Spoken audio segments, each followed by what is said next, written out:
Nosso programaço que a galera está comentando muito aí, nós estamos gostando muito mais, hein? Da sua participação e também da super audiência que nós temos nesses últimos dias aí. E hoje, pra gente conversar aqui e bater um papo, eu vou receber o comunicador e pesquisador Erasmo Lima. Tudo bem, meu amigo?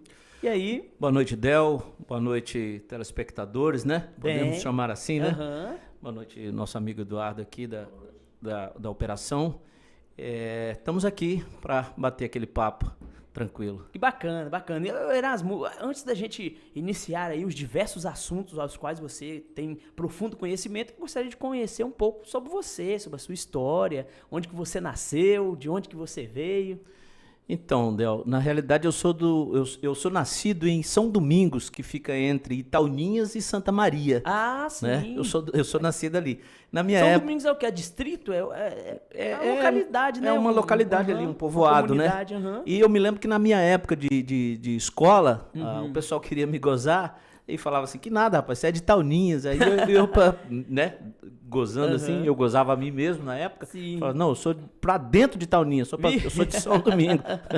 Eu dava uma pioradazinha na condição, né? Mas tudo isso dentro da brincadeira, é um povo muito trabalhador, um povo respeitador. Sim, mandar um abraço meu aí pai pra galera de São Domingos. Meu pai tinha terras ali e foi passar um final de semana lá com a minha mãe e eu acabei nascendo. Nasci de parteira. Você quer ver que eu conheço? Deixa eu mandar um abraço aqui pra Ângela e Aldeci, lá de São Domingos. São Domingos lá. Eu nasci na farinheira do seu Vibé e Dona Marina. Mesmo? Que bacana. Fazia lá beiju, era uma época boa. Sim, mas e aí você nasceu, né? Seus pais permaneceram por ali, e era o que na lavoura?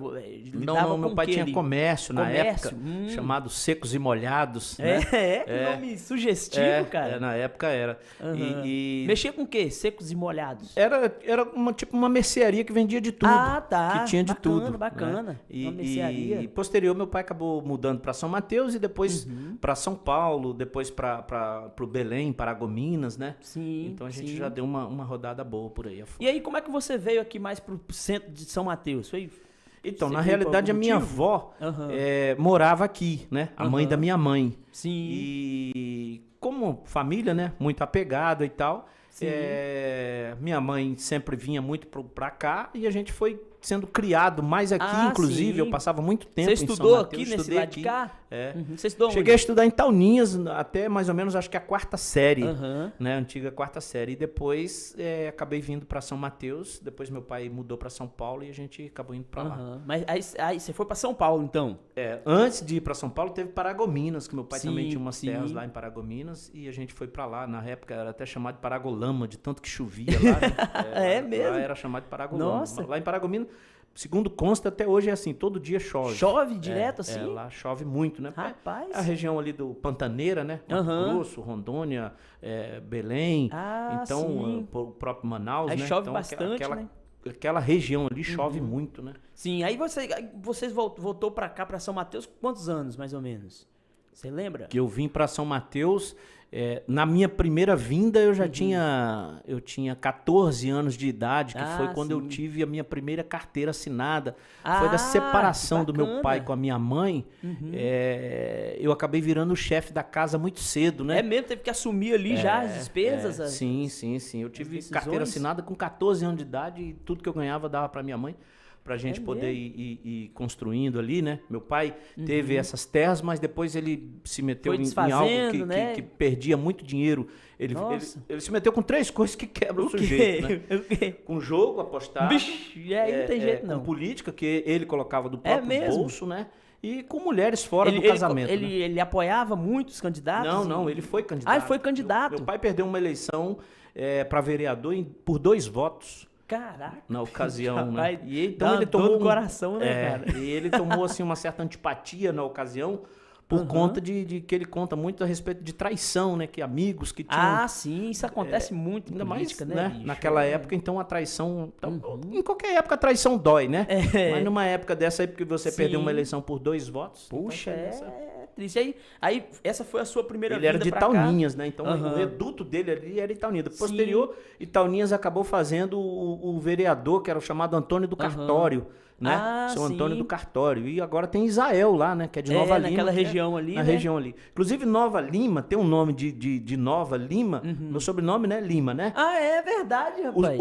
A região ali, o local Nova Lima, tem esse nome por causa de um tio meu. É mesmo? Rapaz, na realidade, tio do meu pai, né? João Lima. Foi ele que fundou ali aquele local. Bacana, Dema, cara. que é de lá, pode relatar isso aí, pode testemunhar. Poxa, de que o que a gente está cara. falando procede e é verdadeiro. Que legal. Aí você voltou, 14 anos trabalhando e tal, e depois você voltou, viajou de novo, você falou que você foi embora de novo? Não, você permaneceu desde os 14 pra frente? Não, dos 14 anos eu fiquei aqui, aí depois já tive o meu próprio casamento e tal. Sim. E posterior eu acabei indo para São Paulo, para o Rio, já morei nesses lugares, entendeu? Vitória, Linhares também. Então eu já tive algumas saídas de São Mateus, mas São Mateus sempre teve muito no meu coração e eu acabava sempre voltando. Que bacana. Inclusive a gente tem até uma história, né, do Mateense, que quando você retorna, quando você chega ali no SEAC, por ali, já estou na minha casa novamente, já estou na minha terra, mesmo, né? Tem esse sentimento, né, cara? É bacana demais. O Mateense tem muito disso, né? É muito bom. Ó, você que está nos assistindo aí, você pode estar compartilhando este vídeo, pode seguir também a gente lá no Instagram, eita.oficial. Eita.oficial é o nosso Instagram aqui do nosso programaço que você está sempre curtindo aí. E a você, amigo e amiga que quer contribuir também com a gente aí, daqui a pouco nós vamos falar um pouco de como você pode contribuir aqui com o nosso programa, beleza? Agora, Erasmo, e aí passou-se os anos e você então se interessou pelo mundo da pesquisa. De onde surgiu esse interesse seu de se inserir nesse ambiente? Então, na realidade, surgiram de duas formas, né? Eu quero aqui de público, inclusive, quem não sabe da minha história dentro da pesquisa e estiver nos assistindo vai saber agora. Em meados da década de 80, né? Eu tinha muita curiosidade e muita ansiedade para saber o resultado da eleição. E nessa época eu morava em São Paulo, né? E nesse período tinha muito a chamada pesquisa de boca de urna, né? Então esperava-se dar 17 horas para anunciar, em São Paulo quem vence segundo a pesquisa de boca de urna do Ibope é fulano de tal, né? Então aquilo sempre me despertou muita curiosidade, né? Principalmente com o meu primeiro passo dentro da pesquisa que eu tenho conhecimento foi justamente pela pesquisa de boca de urna. Né? Sim, que é aquela que se fazia ali depois das 5 horas até o momento da apuração. Entre as 8 e as 17 horas, em quem o camarada já votou, não é em quem ele vai votar. Entendi. É em quem ele já votou. Então o cara foi lá votou, você já votou em quem? Fulano. Então exatamente, aí ele vai lá e faz aquela pontuação. Posterior a isso, eu me lembro que no ano de 2000, na eleição de Laureano Zancanella e Rui Baromeu, aqui em São Mateus, nós tínhamos uma turma que sempre ficava ali próximo ao Correio, né? Era eu, Deóclio Fundão, Zicolau, Dr. Paulo Fundão, enfim, a gente tinha Eduardo Bizicão, a gente tinha uma galera que sempre ficava ali. Sim. E tinha ali o supermercado Girlim, que era da Dalgisa, que é em frente ao Correio ali. Sim. E tinha um banco do lado de cá. Então a gente ficava na turma ali, batendo papo ali.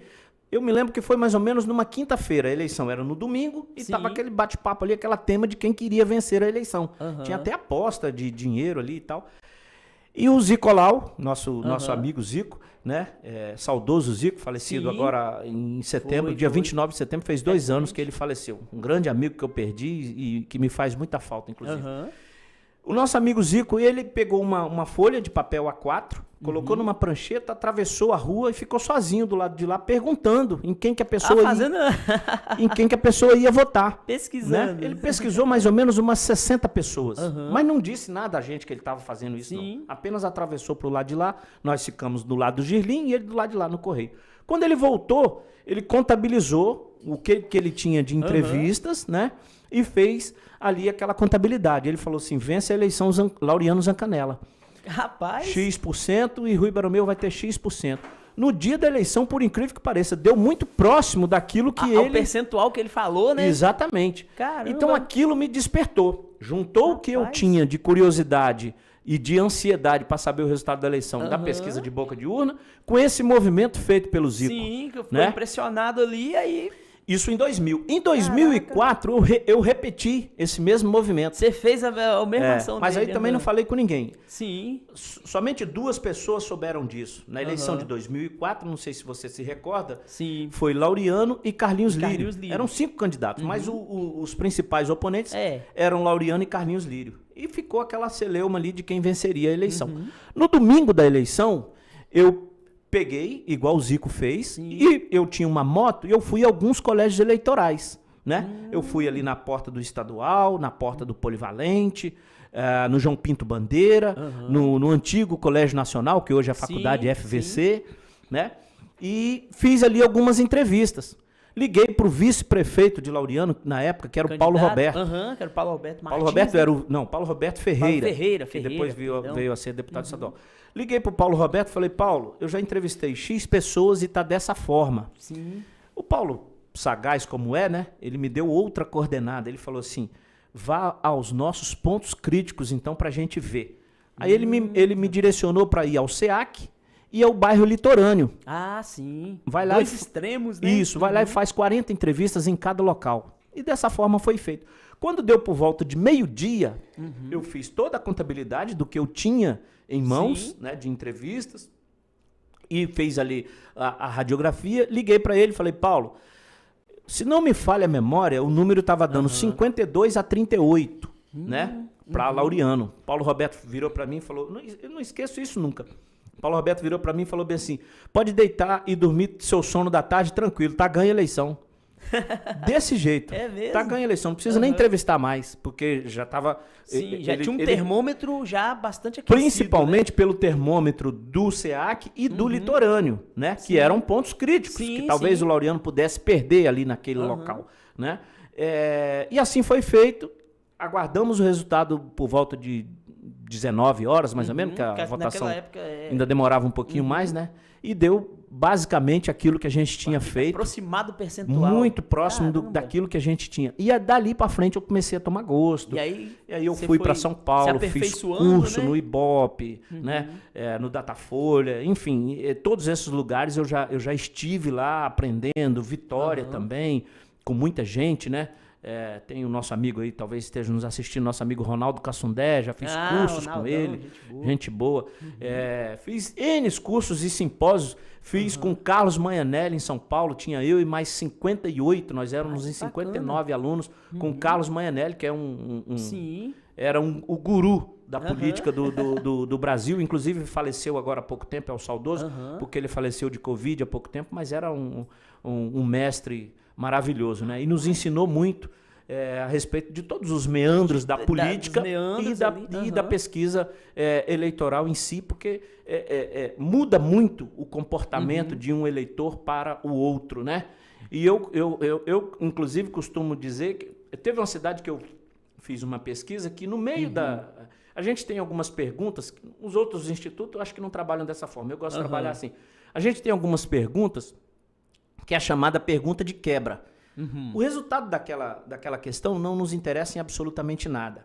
Mas eu preciso de ter uma pergunta assim, porque eu venho numa sequência de 3, 4 perguntas que são interessantes, inerentes ao trabalho, e eu faço uma que não tem absolutamente nada a ver. Mas eu preciso justamente para que eu desperte, eu dou uma travada no gatilho daquele entrevistado, e volto no assunto que me interessa de fato. Muito interessante, cara. Né?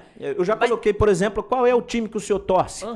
Né? Assim, aí você falando disso aí, desse mecanismo, você vai me explicar então agora aqui, como que é o desenvolvimento. Por exemplo, alguém te contrata e fala assim, Erasmo, eu preciso que você faça uma pesquisa nessa região, nessa cidade, minha candidatura é X e tal, beleza. Qual é o primeiro passo que você toma? Fala assim, não, a primeira coisa que eu preciso fazer é isso. Como é que é?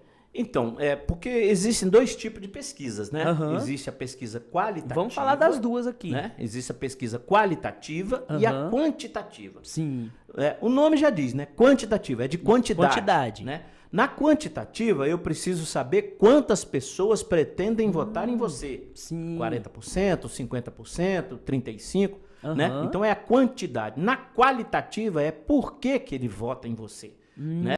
Aí porque já tem aí já tem um outro aspecto, um outro né? viés, né? Porque aí o porquê que ele vota pode induzir outros a votarem também, né? Então é por que ele vota e por que ele não vota. Sim, né? também, né? Então tem essas situações que são corriqueiras dentro da pesquisa eleitoral. Sim. Então, o primeiro passo, Del qual Santana. Então, o primeiro passo é fazer. Eu preciso pesquisar o cliente. O que você quer saber? Ah, né? Sim. Então, digamos que eu quero saber, vamos primeiro na quantitativa. E aí? Quantitativa. Então, eu vou estudar de acordo com o município, de acordo com o número de eleitores daquele município. Sim. A partir dali, eu preciso traçar a quantidade de entrevistas, a quantidade de bairros e distritos, né? A gente sempre trabalha, que a gente chama de fora para dentro. Primeiro eu trabalho a zona rural do município. Isso é vai importante. Vai se chegando, né, para a região central. Exatamente. Né? Quando eu chego Mas no porque centro... existe Porque existe... Qual é a questão nesse contexto aí de você vir de fora para dentro, não de dentro para fora? Ou fazer aleatoriamente? Eu costumo dizer que a notícia, vamos dizer assim, da zona rural, ela demora mais a chegar na cidade do que ao contrário. Quando acontece algo na cidade, né, ela chega rapidamente chega na rápido, zona rural. porque a pessoa tá ali, pega um ônibus, um exemplo, e já tá indo lá. Exatamente. Hoje, talvez, com essa condição de WhatsApp, redes sociais. talvez nem tanto. Mas a notícia da zona rural demora um pouquinho mais a chegar na cidade, vamos dizer assim. E a pesquisa, principalmente a quantitativa, quanto mais discreto você for, melhor. Né? Quanto menos pessoas souberem que tendo uma pesquisa na cidade, melhor. Então você precisa ser muito discreto e muito rápido, né? Porque quando sabem, você já está saindo da cidade. Por isso que, inclusive, o centro da cidade é o último local que eu entrevisto. Porque terminou o centro, eu já coloco a minha equipe dentro do carro e a gente já está saindo da cidade, né? Para não houver nenhum tipo de tentativa de mascaração. Isso aí. Porque eu penso de entregar ao meu cliente... Na verdade, se eu não me engano, foi nessa eleição agora, tinha algumas pessoas, na eleição de 2020, tiveram algumas pessoas ali fazendo algum tipo de pesquisa. Eu me recordo que foi um dia à tarde, um dia de semana à tarde, e aí jogaram, parece, nas redes sociais e tal, tá fazendo pesquisa em tal lugar, e aí diversas lideranças políticas começaram a mandar pessoas para ir lá, de fato. Então, isso acontece muito, né? A minha equipe, ela já é treinada de forma que, quando a gente observa, que a gente chama de ruído, né? Quando a gente observa qualquer tipo de movimento nesse sentido, né? Aquele burburinho, aquele grupinho que fica passando em frente às entrevistadoras para lá e para cá, né? Então, quando a gente observa... Para ser entrevistado. Exatamente. Quando a gente tem esse tipo de condição, de situação, eu tiro a minha equipe daquele local, levo para outro local. Até posso voltar naquele bairro posterior, né? Mas naquele momento ele já não é mais interessante para mim, porque já pode haver algum tipo de contaminação naqueles números. Então eu retiro daquele local e a gente vai para um outro lugar, né? As minhas coordenadoras também, quando elas percebem isso, quando não sou eu que estou fazendo a coordenação de campo, por exemplo, eu estou igual nessa última eleição, agora nós estivemos simultaneamente em 6 cidades. Sério? Então eu não tenho como, obviamente, estar em 2 lugares ao mesmo tempo. Então, eu tinha as meninas que eram feitas por nós na coordenação, treinadas por nós na coordenação, e elas já têm esse tipo de treinamento. Já tem essa preparação já para identificou, já retira as meninas e para não contaminar a pesquisa, né? Então, e aí é a pesquisa quantitativa que você falou agora, de número de pessoas, o maior número de pessoas possíveis que conseguir pegar sem essa contaminação é o que importa nesse fator. E ainda fazendo um adendo aqui, Del Santana, então a gente tem algumas técnicas que a gente coloca em prática. Não se entrevista mais do que uma pessoa por local, apenas uma pessoa. Chegou numa residência, tá lá o esposo lá com a sua esposa qual dos dois pode conceder a entrevista e tal, bacana. Pode colaborar conosco. Interessante, porque às vezes um pode ter influenciado o outro, né? Ou às vezes também pode ser que vai votar em fulano, mas não diz porque... Para não surgir uma treta dentro de casa. Então, a gente tem que tomar esse cuidado. Não se entrevista quem se oferece para ser entrevistado. Então, aí, ó, a primeira dica, então, para você que está assistindo aí, que vê uma pesquisa, que já vai se encostando e se oferece, acabou. Você não vai ter espaço para ser entrevistado. Nós já tivemos problemas. Ó, eu e a minha equipe, nós já saímos de um determinado município, próximo aqui, inclusive, escoltado pela polícia militar. É mesmo? Por volta de 10 horas da noite, né? Sim. Acabamos de entrevistar por volta de 6 horas da tarde. Tive que levar a minha equipe na delegacia, porque tinha um determinado grupo lá do adversário que o tempo todo tentou nos atrapalhar, né? E aí o camarada falou assim, você não vai entrevistar aqui. Aí eu falei assim, mas você é o quê aqui? Dono da cidade? A cidade não tem lei não? É você que manda aqui? Aí eu falei assim, por abuso, eu falei assim, agora já por questão eu vou entrevistar do jeito que deveria ser feito. E vamos fazer assim. E fomos até o final, mas a polícia teve que nos escoltar na saída. Daqui a pouco nós vamos falar um pouco desses desafios aí. Agora, você falou da pesquisa quantitativa. Vamos falar agora da qualitativa. Como é que se dá? Quais são os caminhos? A qualitativa ela é feita da seguinte forma.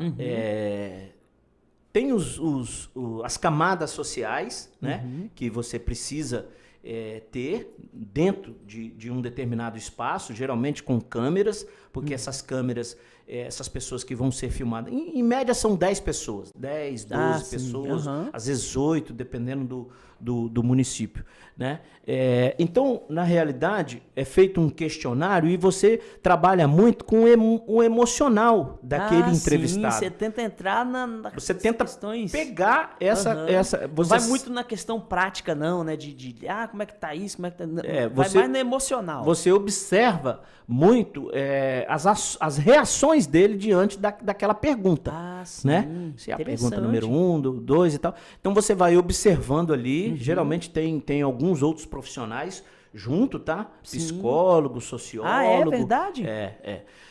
Para que é feito um estudo em cima dessas pessoas que estão ali. Essas pessoas, elas nunca vão, toda a pesquisa quantitativa, ela recebe algum brinde, algum prêmio para que ela compareça. Né? Em média, R$80, R$100 é oferecido para essa pessoa, para que ela vá comparecer a essa entrevista, né? E seja o mais sincero possível, porque se não houver a sinceridade daquela pessoa, perdeu-se a validade daquele trabalho nosso. Qualidade, né? Isso, exatamente. Então, a qualitativa, ela trabalha dessa forma, né? Em média, são ali de 8 até 12 pessoas, você tentando buscar a emoção daquela pessoa dentro daquele questionário que é elaborado por nós. Rapaz, que interessante. E aí você falando sobre a equipe, como que você prepara a equipe? Que a gente vê que tem umas meninas bonitas, né? Tem umas pessoas simpáticas, né?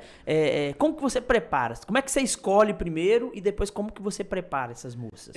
Só finalizando aqui ainda um adendo a respeito da qualitativa, né? Eu vou dar um exemplo aqui bem claro de qualitativa.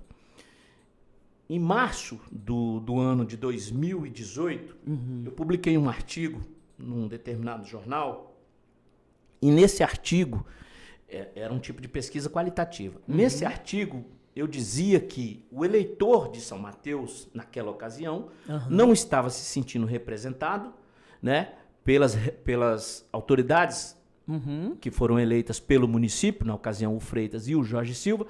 Então estava tendo alguma dificuldade de representatividade dessas candidaturas. Né? E que essas candidaturas iriam, talvez, enfrentar algum tipo de dificuldade quando se desse a eleição. Né? Sim. Porque eu gosto sempre, o Del Santana e quem está nos ouvindo, nos assistindo, aliás, eu gosto sempre de fazer uma analogia da política com o futebol. É mesmo, porque você gosta muito de futebol também, né? Também. Mas eu costumo dizer, por exemplo, agora, a seleção brasileira, ela passa de alguns anos para cá por uma condição onde o jogador e o torcedor, ele perdeu a identificação com a seleção brasileira. Verdade. Né? Então você pega jogadores, se você for pegar a seleção... Hoje tá muito plástico, né? Tá muito mecanizado, vitrine, né? Muita mecânica, isso aí. Então se você for pegar a seleção brasileira, praticamente todos os jogadores são bons nos seus clubes. Todos eles são bons. Você não pega um jogador ali que você fala assim, esse é ruim, né? Igual já tivemos em convocações lá atrás, convocações anteriores aí, onde determinados jogadores eram questionados. Eu me lembro do Serginho Chulapa, foi muito questionado lá atrás e tal. Enfim, o Valdir Pérez, que foi goleiro, tomou alguns frangos lá. Mas a seleção brasileira, ela perdeu a identificação, tanto do torcedor com ela, quanto do jogador, né? É como se o jogador, ele fosse ali, hoje, por uma obrigação. Sim, né? sim. Então, quando você não se está... tanto que ela não com dá prazer, mais... né? De estar honrando ali. Tanto que ela não tem mais empatia de torcedor com a seleção. E da crítica do futebol também não tem mais essa empatia, Não tem mais aquele gosto, né? De assistir um jogo da seleção brasileira. O comentarista, ele gostava de tecer elogios, né? Zico, Pelé. Hoje... Perdeu-se muito, perdeu o encanto, né? Vamos dizer assim. Então, voltando para a política, na representação do eleitor, é a mesma coisa, funciona da mesma forma. Né? Eu, enquanto pesquisador, eu precisei estudar muito a respeito de comportamento humano, né? Porque o eleitor, quando eu vou entregar um trabalho para o meu cliente, né, eu preciso dizer a ele o porquê no caso da quantitativa. Por que tem 40% que diz que vota nele e outros 25% não quer, rejeita o trabalho dele? Porque às vezes o cara vai olhar assim e vai falar, rapaz, mas aí esse número aqui... Porque geralmente o círculo de convivência com o candidato é muito bajulador, né? Exatamente. Então ela fica falando, não, tá ganho, tamo junto, vai dar certo. E aí o cara tem uma visão da campanha em si, da pré-campanha, de como ele tá para a sociedade, totalmente diferente do que muitas vezes depois você apresenta, né? E aí, a reação... eu já perdi muito cliente porque não acreditava no número. Nossa, muito. Mas eu costumo dizer que eu não faço trabalho para agradar o cliente. Verdade, ele ficar agradado ou não depende de mim. Sim. Né? Isso vai depender da população que vai responder. Sair pra rua, né? Lá mesmo você rascunhava exatamente, os números e entregava. Exatamente. Então, finalizando a condição ainda da qualitativa, quando eu fiz essa observação de que o eleitor não estava se sentindo representado e que existia uma chance muito grande de termos muito voto para fora... Sim. Para candidatos de fora de São Mateus, posterior a isso foi apresentada uma pesquisa qualitativa também, lá na Acenor, me lembro, pelo Fernando Pignaton, que é de Vitória, um mestre também, muito bom, chamado de Pig lá na Grande Vitória, e ele faltava 15 dias para a eleição. Exatamente o que nós apontávamos. Convergiu com o que você apresentou, né? Exatamente, o que nós apontávamos em março, ele apontou, faltando 15 dias para a eleição, e na urna também se confirmou. E na urna se confirmou, que é o mais importante, né? Exatamente. Então, existia essa lacuna, né? E acabou tendo muitos votos para fora, né? Eu me recordo, por exemplo, do Felipe Rigoni, teve quase 5 mil votos dentro de São Mateus, né? 4 mil e lá vai pancada. O da Vitória, se não me falha, foi na casa de 1.400 votos. Então, São Mateus vem apresentando ao longo de um período, né? Principalmente para federal, um comportamento diferenciado. Quando ele se sentiu provocado, que foi na eleição de 2010, de comprar uma briga, né, que foi feito. 2006, Jorge Silva quase venceu a eleição, faltou 81 votos. 2010, o eleitor foi provocado. Precisamos eleger o primeiro deputado federal da história de São Mateus. Ele comprou essa briga, ele, eleitor. Né? Então ele se comportou dessa forma. Tanto que Jorge Silva teve 42 mil votos, 76% dos votos de São Mateus. Ele teve na ocasião. Posterior caiu, né? Por que caiu? Entendo eu, faltou... a correspondência. A correspondência. Não correspondeu com... E a comunicação. Né? A comunicação bem feita, mandato, eleitor. Né? Precisa... Parece que eles não conseguem dividir, né? A grande maioria daqueles que conseguem alcançar o mandato não conseguem dividir o período de campanha que ele vivenciou, ele acredita que aquele mesmo clima vai passar durante o mandato dele inteiro, e não é. O período de campanha, o eleitor ele está com um sentimento, e pós-campanha ele já quer começar a ver resultados daquela escolha, né? E tem algumas condições, o Del Santana, que a gente observa, quem é do meio político, sim, quem é da seara política, tem a vaga impressão de que todo mundo fala sobre política, entende alguma coisa de política. Justamente na o verdade contrário. É o contrário, né? É o contrário. Não chega, eu calculo que não chega a 15%. É mesmo? Da população. Não tem, não consegue esmiuçar ali a política de fato? O eleitor, normalmente, o que ele faz? Ele vai ali, despeja o seu voto na urna e depois ele deleta aquilo da cabeça dele. Porque não é um assunto que interessa a ele. No geral, a gente inclusive aprende isso muito em simpósios nossos. No geral, as pessoas odeiam política. O brasileiro de forma geral existe um... Então o que ele faz? Ele vai lá e dá o voto porque é obrigatório, depois ele deleta aquilo da cabeça dele, né? Você vai perguntar hoje, nós estamos aí com quase um ano de eleição, em quem que ele votou para vereador, se eu for perguntar, boa parte, grande maioria não vai nem lembrar, não se lembra, porque ele deletou aquilo da cabeça dele. Ele está preocupado, às vezes, com a novela, às vezes com o futebol. Big Brother. A conta de energia dele que tá para vencer, o gás que tá acabando, o filho na escola e tal. Enfim, ele tá preocupado com qualquer assunto, menos com política. Né? Agora, com esse acirramento, talvez um pouco mais de Bolsonaro, 2017 direita, pra cá, né? Lula, esquerda, com esse acirramento, talvez...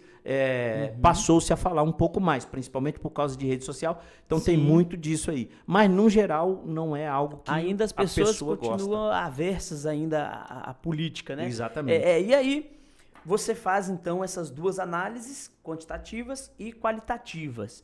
E quando você apresenta para um determinado pré-candidato ou um candidato, alguém que já está com o nome já posto, após isso, após você apresentar, esse aqui é o resultado que eu tive, tem um segundo passo? Qual é o caminho que você tem? Você simplesmente sai, entreguei, estou indo embora, acabou aqui minha participação. Normalmente a gente leva um data show, faz uma apresentação dos números, né? O candidato que fica com a responsabilidade de chamar quem ele bem entender. Eu digo a ele que precisam ser pessoas de confiança, né? Sim. E sinceras, né? Que vão falar a verdade. Exatamente. Eu já tive um determinado município, é uma história bem característica, no sul do estado, inclusive. Esse candidato me contratou e eu fui lá e fiz a pesquisa para ele, na semana da eleição, inclusive. Isso em 2016. Ele me contratou duas vezes, 2016 e 2020. 2016 ele era prefeito e era candidato à reeleição.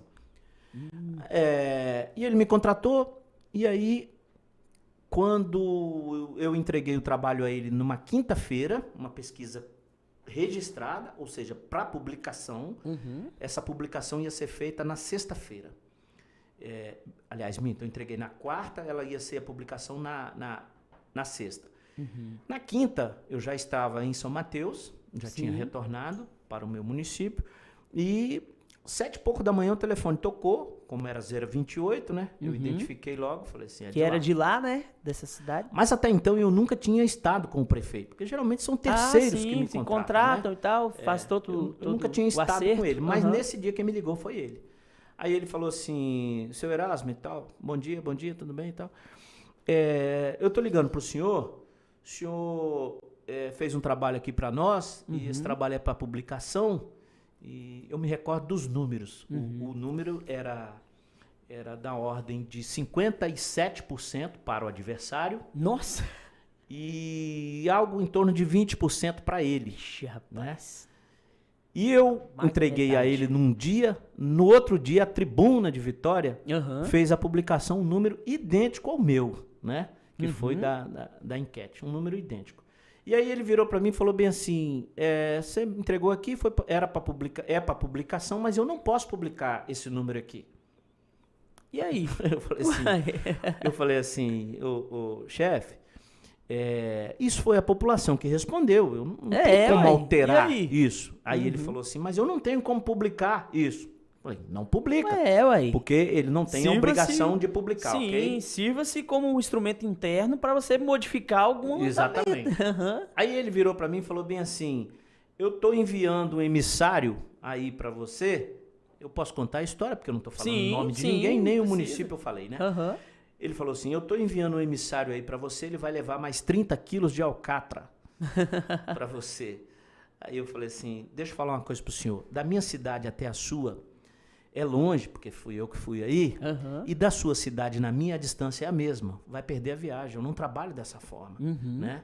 Não é assim que funciona. Eu não tenho como alterar número para que o senhor fique... Bem na foto e depois tem a eleição e quem fica numa situação ruim. O instituto seu acaba sendo descredibilizado, Claro, claro. Deu-se a eleição, exatamente o número que nós entregamos a ele foi o que apareceu na urna. Aí, isso 2016, volto a repetir. Quando deu 2020, esse mesmo cliente voltou a me ligar, voltou a me procurar. E eu já fiz o raciocínio, né? Se eu tivesse aceitado a oferta dele, obviamente que agora ele não me ligaria, não, né? Aquele lá... Qualquer um compra. E aí, voltei lá. Sim. Só que quando eu voltei, ele já não era o prefeito mais. Eu tinha perdido. 2016 ele era o prefeito, perdeu a eleição. 2020, voltei lá. O camarada que tinha vencido ele era candidato à reeleição. Aí,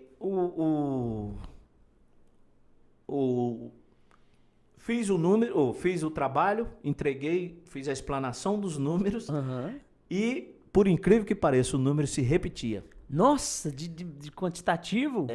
Eu falei, nossa Deus. Caramba, aí rapaz. Ele virou para mim e falou bem assim, quando eu fiz a explanação dos números para a equipe dele, para ele, família dele e tal, ele virou para mim e falou bem assim, até então eu nunca tinha estado com ele pessoalmente, foi a primeira vez que eu tive daquela vez, mas por telefone. Sim. Aí ele virou para mim e falou assim, Erasmo, veio no meu ouvido e falou assim, depois eu preciso falar um particular com você, a gente vai lá em casa. Tudo bem, sem problema algum, já sabia o que era, a gente já tá bem experiente, já bem rodado já no mercado, né? Aí eu falei assim, tudo bem então. Pra você ter ideia, eu saí da casa dele nesse dia 3 horas da manhã. Nossa! 3 horas da manhã.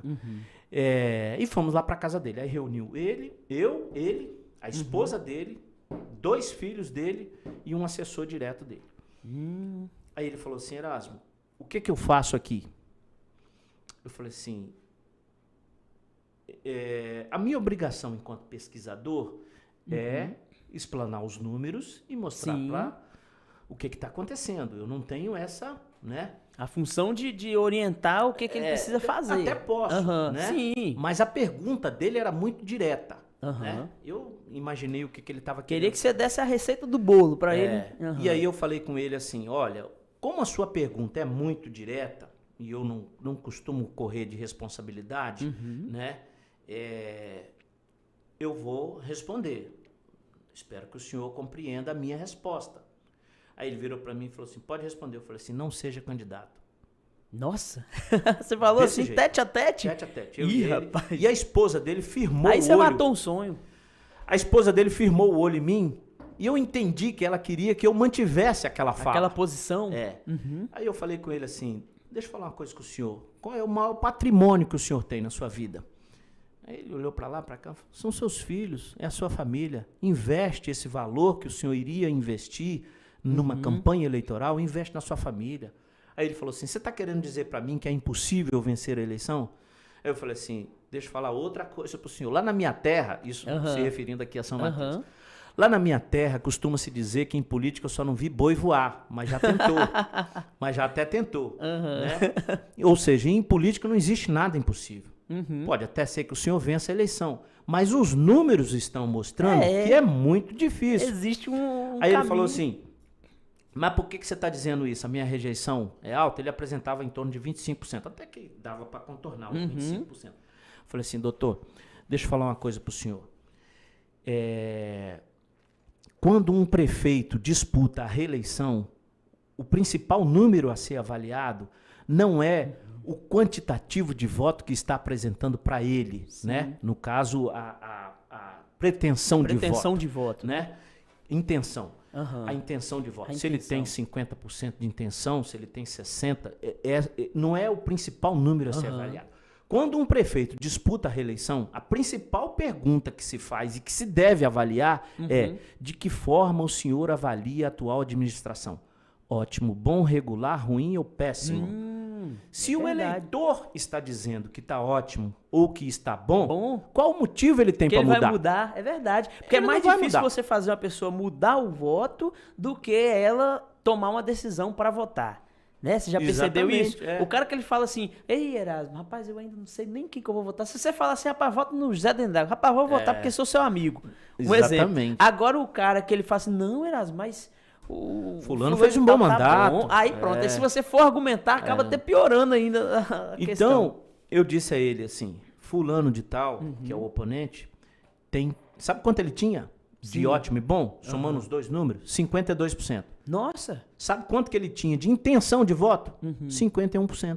Então, ou seja, o número era exatamente o mesmo. Se o eleitor está dizendo que está ótimo ou que está bom, ele não tem motivo para mudar. Né? Então, é por isso que a gente até avalia muito essa condição de quem vai disputar a reeleição. Né? Então, eu tive... E aí, ele teimou, foi candidato, tá? Eita, gastou.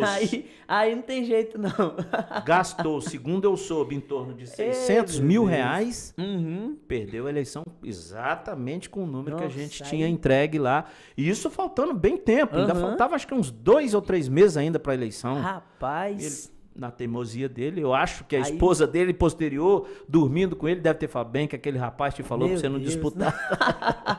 Mas enfim. E aí, Erasmo, rapaz, a história realmente, de fato, isso deve acontecer com recorrência, né? Na sua vivência aí de pesquisas eleitorais, isso deve acontecer com recorrência. E aí, quando você é convidado para ir a uma cidade para fazer uma pesquisa, você ali, primeiro você identifica os pontos, como você já tem essa dinâmica de fora para dentro, você identifica os pontos onde serão colocadas as meninas, e aí inicia-se o trabalho ali de coleta das entrevistas, né? Nesse momento, se houver algum tipo de atrito, por exemplo, se alguém já ficar perceptível que aquela pessoa está induzida ali, já foi mandada para fazer aquela pesquisa ali, a pesquisa, o momento em si, ele é interrompido e já pula para uma outra pessoa ou termina-se ainda a pesquisa e deixa a pessoa seguir em frente? Eu tenho 2 alternativas. Né? Eu posso simplesmente fazer aquela entrevista e depois elimino. Ela não teve validade, apenas aquela pessoa que foi entrevistada acha que teve validade. Né? Ou eu posso simplesmente não entrevistar. E aí a gente vai... Desculpa. A gente vai de acordo... Tem uma água aqui, tem um negócio... A gente vai de acordo com o momento, né? Cabe dentro da nossa sensibilidade eleitoral ali perceber o que deve ser feito naquele momento.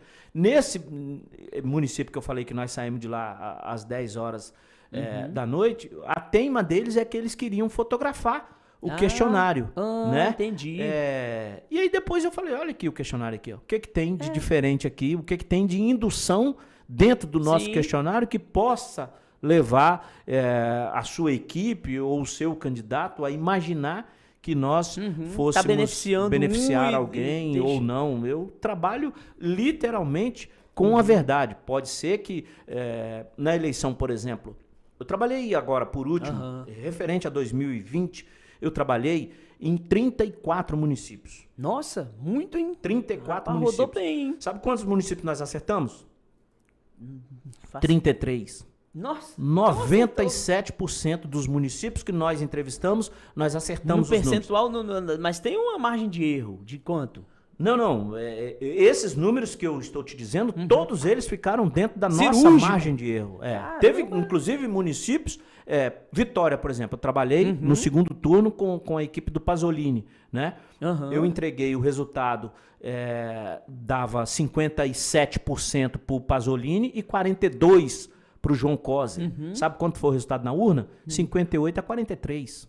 Caraca. Ou seja, 15 pontos percentuais, 1 ponto de diferença. exatamente dentro do que nós entregamos ao nosso cliente. Então, você sabe qual foi? Eu falei que eu trabalhei em 34, acertamos em 33. Sim. Ou seja, teve um que eu não considerei como acerto. Sabe qual foi o município? Não. São Mateus. Ah, é? Que eu conheço na palma da mão. Como é que... E conhece todas as figuras políticas que foram candidatas, Mas eu vou explicar para quem está nos assistindo. São Mateus ocorreu o seguinte... Não, peraí, antes de você explicar aí, deixa eu falar, Eduardo, pra galera que está nos assistindo, eu vou falar aqui de Cozivip, para você que é comerciante, que é empresário e quer servir uma comida de qualidade para os seus colaboradores, Cozivip é a melhor opção, sempre. Então, não perca tempo, hein? Procure aí a Cozivip para você servir uma alimentação saudável e de alta qualidade para todos os seus colaboradores aí, pra galera que está na sua empresa, hein? E a você, amigo e amiga que quer patrocinar o nosso programa, entre em contato com a gente, eita.oficial no Instagram, chama lá no direct e a gente vai bater um papo e vai conversar um pouco aí sobre essa parceria. E a você que está nos assistindo, sempre a nossa gratidão. Compartilhe este vídeo, envie para os seus amigos, mande para ele lá, que a gente vai falar um pouco agora sobre o município de São Mateus aqui, a política municipal. Por que você não conseguiu acertar no único município que você dos 33 que você trabalhou, dos 34, o único que você não conseguiu acertar foi São Mateus. Por quê? Então, em São Mateus ocorreu o seguinte, existem várias nuances dentro de uma pesquisa eleitoral, né? Eu fiz uma pesquisa por minha conta, eu não tive contratante, coloquei a minha equipe em campo com o meu recurso. Tamanha era a minha necessidade, vamos dizer assim, a minha curiosidade de ver quem iria vencer a eleição no domingo, porque eu coloquei a equipe no sábado. No sábado nós fizemos quase 800 entrevistas. Nossa, muito, hein? Quase 800 entrevistas dentro de São Mateus. O que ocorreu? Apareceu para nós Daniel com 38% na ocasião, Ferreira com 14% na ocasião, cerca de 14, 13, alguma coisa, quase 14. E Carlinhos Lírio aparecia para nós com 23% no sábado. Então, no domingo aconteceu um chamado movimento migratório, né? O eleitor saiu, vários eleitores, tanto que o número de Daniel...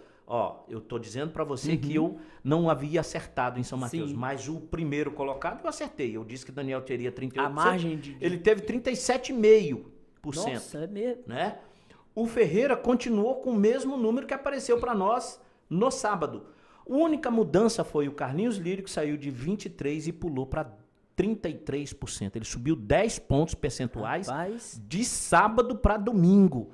O eleitor que nos respondeu, que no sábado ele respondeu que votaria em outro candidato. Mas no domingo ele já falou acordou com outro pensamento. Vou mudar o meu voto. Eu vou naquela condição ali do voto útil, do segundo colocado. Então você acredita que aquela questão do voto útil, então, de fato, foi o que deu o tom para essa mudança aí? Exatamente.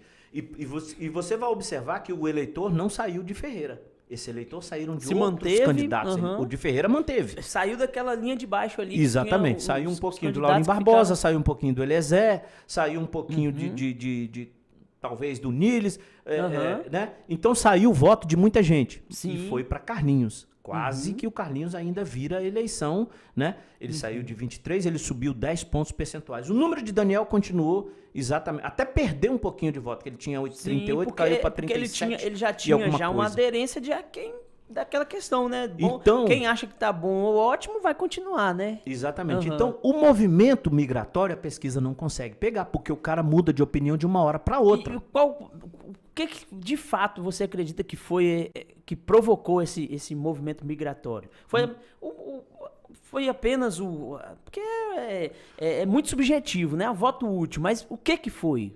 Eleitor com vontade de tirar o Daniel. Então o eleitor queria tirar o Daniel. O eleitor já não estava satisfeito com a administração de Daniel naquela oportunidade. Então, nesse fator aí, a rejeição contou muito. A rejeição contou mais até do que a aceitação no sentido de migrar o voto. Né? Ouso dizer que se tem 2 candidaturas a menos aí, o Carlinhos teria vencido a eleição. Você acredita, então, que o número de candidatos foram... Eu não estou falando do terceiro colocado, que era o Ferreira, não. Eu estou falando dos outros aqui abaixo. Sim. 2 aqui que saíssem, ou talvez até um, o Carlinhos poderia ter a oportunidade de ter vencido a eleição. Mas o movimento migratório, o que eu chamo a atenção é que o movimento migratório, a pesquisa eleitoral, ela não consegue pegar. Vou te dar um outro exemplo de movimento migratório. Sim. No sábado, a eleição no domingo, no sábado da eleição de 2018, a pesquisa apresentada pela Rede Tribuna, né, do Ibope, quem é que estava eleito? Magno Malta, você lembra disso? Senador, verdade. No Senado. Magno Malta aparecia como eleito no sábado. Houve um movimento migratório. Uma charge que eu lembro, eles publicaram uma chargezinha com ele na frente lá e tal. Houve um movimento migratório no domingo, pela manhã, à tarde, lá, enfim, o eleitor foi votar. Então, esse movimento migratório tirou o voto do Magno e passou para o Marcos Duval. Então, foi feito um efeito gangorra, né? Ah, sim. O Ricardo Ferraço puxou o Magno Malta para baixo e o Contarato puxou o Marcos Duval para cima. Pelo ânimo de renovação, Isso. Vai que dá, já que você vai dar um voto para um, vota logo os dois. Muda logo os dois.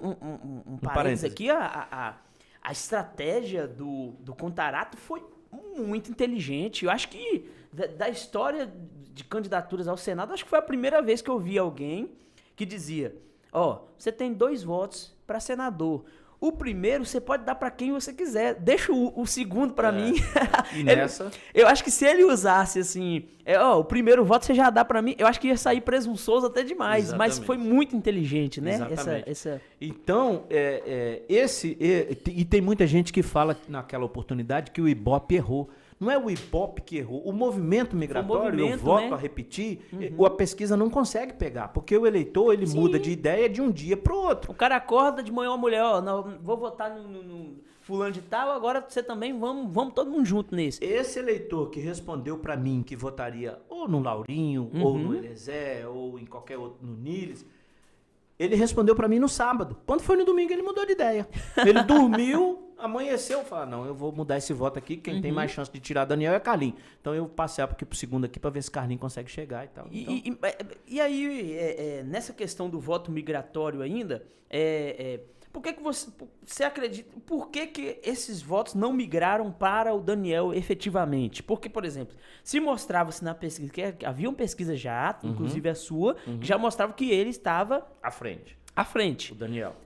Então, por que o natural não seria as pessoas já irem diretamente para o primeiro colocado? Por que houve esse tipo de... Existia um desejo da cidade em si em tirar o Daniel. Né? O Daniel ele vinha numa avaliação muito ruim dentro do município. Quase todas as pesquisas que nós fazíamos aqui, né? Ele era mal avaliado. Ele tinha... lembra que eu falei aqui sobre a questão de que forma o senhor avalia hoje a atual administração? Sim. Ótimo, bom, regular, ruim ou péssimo. O ruim ou péssimo do Daniel sempre dava lá em cima. Né? E aí... Então, e você vai observar ainda mais que em 2018, quem foram os candidatos que o Daniel apoiou? Observa como foram um fiasco as votações desses candidatos. Né? Exatamente. Verdade. Toda eleição ela passa uma pela outra. Né? Ela nunca é vaga, ela nunca é sozinha. Né? Se você for observar, por exemplo, o PT a nível nacional, ele já veio dando sinais de que estava decadente desde 2010. Sim. A Dilma venceu a eleição com muita dificuldade. Aí veio o Aécio em 2014, teve mais dificuldade ainda. A eleição ainda ficou sob suspeição ainda. Que o Aécio ganhou. O Aécio esteve vencendo a eleição até 96% das urnas apuradas. Sim. Ele esteve vencendo a eleição. A grande polêmica foi em torno disso aí, né? Exatamente. Então, o que eu costumo dizer é que a eleição ela nunca é sozinha. Ela vem um histórico de eleições, né? E você vai observando o comportamento de determinado eleitor, de determinada fatia, e quando você observa isso, algo precisa ser feito para que se haja uma diferenciação, né, daquilo que está sendo feito naquele momento. Então, se o candidato, ou que seja do legislativo, ou que seja do executivo, não está se comunicando bem com este eleitor, às vezes você até faz. Eu tive um trabalho numa cidade de Minas Gerais, eu me recordo bem, que o prefeito trabalhou fantasticamente. Ele fez inclusive ele era do PT, Isso foi em 2008. Sim. O slogan dele era as 13 maiores obras, 13 é o número do PT, né? As 13 maiores obras de fulano de tal, né? Que era o candidato. E ele elencou todas essas 13 obras dele dentro de um município pequeno, 13 obras, né? Sim. Aí eu disse a ele o seguinte, ele me contratou lá, faltava coisa de 30 para 40 dias, a eleição ainda era de 90 dias ainda, né? Era maior, né? Isso. O tempo. Faltava cerca de 30 para 40 dias. No outro dia ia ter um comício lá do Patrus Ananias, que era ministro de Lula, PT na época, bombando e tal, lá em cima, né? E aí quando ele me contratou, ele me contratou por telefone, eu falei assim, são quantos candidatos? Ele falou, são 3. Aí eu falei assim, olha, eu vou dizer ao senhor que eu não minto em pesquisa. O que a população responder vai aparecer para o senhor, já prevendo que ele pudesse, né? Não está numa condição muito boa, não conhecia o município ainda. Fui lá, tinham 3 candidaturas, ele era o 3º colocado. Ixi. Era o último, né? Mas ele era o último, assim, não tão longe do segundo e do primeiro. Sim, ele estava na disputa, ele estava competitivo. Eu me lembro até que o primeiro tinha 30, o segundo tinha 28 e ele tinha 22. Ou seja, ele estava competitivo. Estava dentro da margem. Aí ele me apresentou esse panfleto que ia distribuir no outro dia na cidade, essas 13 maiores obras e tal. Aí eu falei assim, o senhor tem um problema aqui. O eleitor já quase que sedimentou esse voto, né? Pode ser que mude, pode até ser. Mas o que está faltando aqui, dizia o finado Chacrinha, que quem não se comunica, se trumbica. Né? Então o senhor não comunicou ao seu eleitor. O senhor está comunicando agora, que né? Ele fez aquelas 13 obras ali. Isso, você não está comunicando agora? Não vai distribuir esse panfleto agora? Então o senhor está comunicando agora. Esse eleitor, ele já quase que sedimentou esse voto. Isso já está quase que maturizado na cabeça dele, né? Então, pode até ser que haja alguma mudança, mas aí eu falei com ele assim, o senhor tem aqui na sua cidade aqui, 2008 isso, né? Volto a repetir. O senhor tem aqui um rádio? Não tem. Tem televisão? Não tem. Tem um jornal aqui? Não tem. Tem uma revista? Não. Então o senhor não comunicou com a sua população. Sim. A comunicação, ela é muito importante dentro do setor processo, público, né? Porque se você não comunica à sociedade... a sociedade não está sabendo de nada, porque você não comunicou. E a pessoa está lá no dia a dia dela, trabalhando, estudando e tal, não vai procurar saber o que é que está fazendo. Exatamente. Né? Então, ele pediu para que eu ficasse ainda nesse comício, no outro dia, do Patrus Ananias. Fiquei. A esposa dele, eu me recordo que também foi uma situação bem... Quando eu fui entregar os números, né, que ele era o último colocado, quando eu entreguei, fizemos a reunião lá e tal... Ela virou para mim e falou bem assim, a gente vai finalizar o seu pagamento, que eu recebo a metade no início e a metade no final, né? A gente vai finalizar o seu pagamento, mas eu não gostei do seu trabalho. Ela falou assim, aí eu falei com ela assim, a senhora não gostou do resultado, a senhora não gostou do trabalho? Não gostou do trabalho ou do resultado que teve? Porque o resultado é uma coisa, o trabalho é outra. Sim, uai. Aí eu falei com ela assim, tá aí o seu marido que não me deixa mentir, que... eu disse a ele que eu não minto em pesquisa. Se eu quisesse entregar um número aqui para a senhora e para o seu esposo aí, onde ele estivesse na frente, eu entregaria isso e seria uma mentira e a senhora nem saberia que era mentira, porque quem ia saber que era mentira era apenas eu. Mas eu não trabalho dessa forma. Deu-se a eleição, Del Santana. Foi exatamente o resultado que nós entregamos. Rapaz, o cara deve ficar num sentimento, bicho. O primeiro telefonema que eu recebi foi o dele. Nossa. Me dizendo, Erasmo, da agora pra frente, só quem pesquisa pra mim aqui na minha cidade é você. Tem que dar credibilidade, porque se o resultado sendo satisfatório a ele ou não, tem que dar a credibilidade para o que acertou, né? Exatamente. Então, existem muitas condições dentro da pesquisa eleitoral. Agora, o Erasmo, em relação ao momento político de São Mateus, nós vimos aí nos últimos dias, né, a prisão do prefeito, nós vimos aí diversos assuntos, festas que aconteceram e houveram diversos assuntos no município. Esse momento político agora, como que você vê ele e ele pode influenciar nas próximas eleições do ano que vem, do próximo ano, de 2024 também? Você acredita que pode influenciar? Claro, óbvio que sim, né? Eu costumo dizer que a próxima eleição, por exemplo, para prefeito de São Mateus, a eleição de 2024, né? Nós temos diversos atores aí da política que vão estar fora. Né? E agora nós temos mais um, que é o Daniel. Já não poderia disputar porque né, ele já está no segundo mandato. Então ele já está fora. Então a eleição de 2000, Lembra que eu falei aqui que uma eleição ela nunca é sozinha, ela é sempre casada, principalmente, sim, né? Então, a de 2024 passa por essa agora de 2022, né? Sim. Então, o momento político de São Mateus, ele deu uma mexida ali no tabuleiro, né? Nós tínhamos tava muito parado também, tava muito... tava muito... O mar calmo, tava navegando né? muito calmamente, né? E agora deu uma agitada aí, né? Vamos dizer assim. Então, o momento político de São Mateus precisa se reerguer como cidade, né? Como a cidade-mãe da região norte aqui, porque São Mateus tem uma responsabilidade muito grande. São Mateus é uma cidade com quase 135 mil habitantes, uma cidade de quase 500 anos de história, é uma cidade que tem uma relevância muito grande aqui nessa região, né? Verdade. Você pega aqui as adjacentes aqui, Pedro Canário, Conceição da Barra, Jaguaré, Pinheiros. Então, São Mateus tem uma responsabilidade muito grande diante desses outros municípios.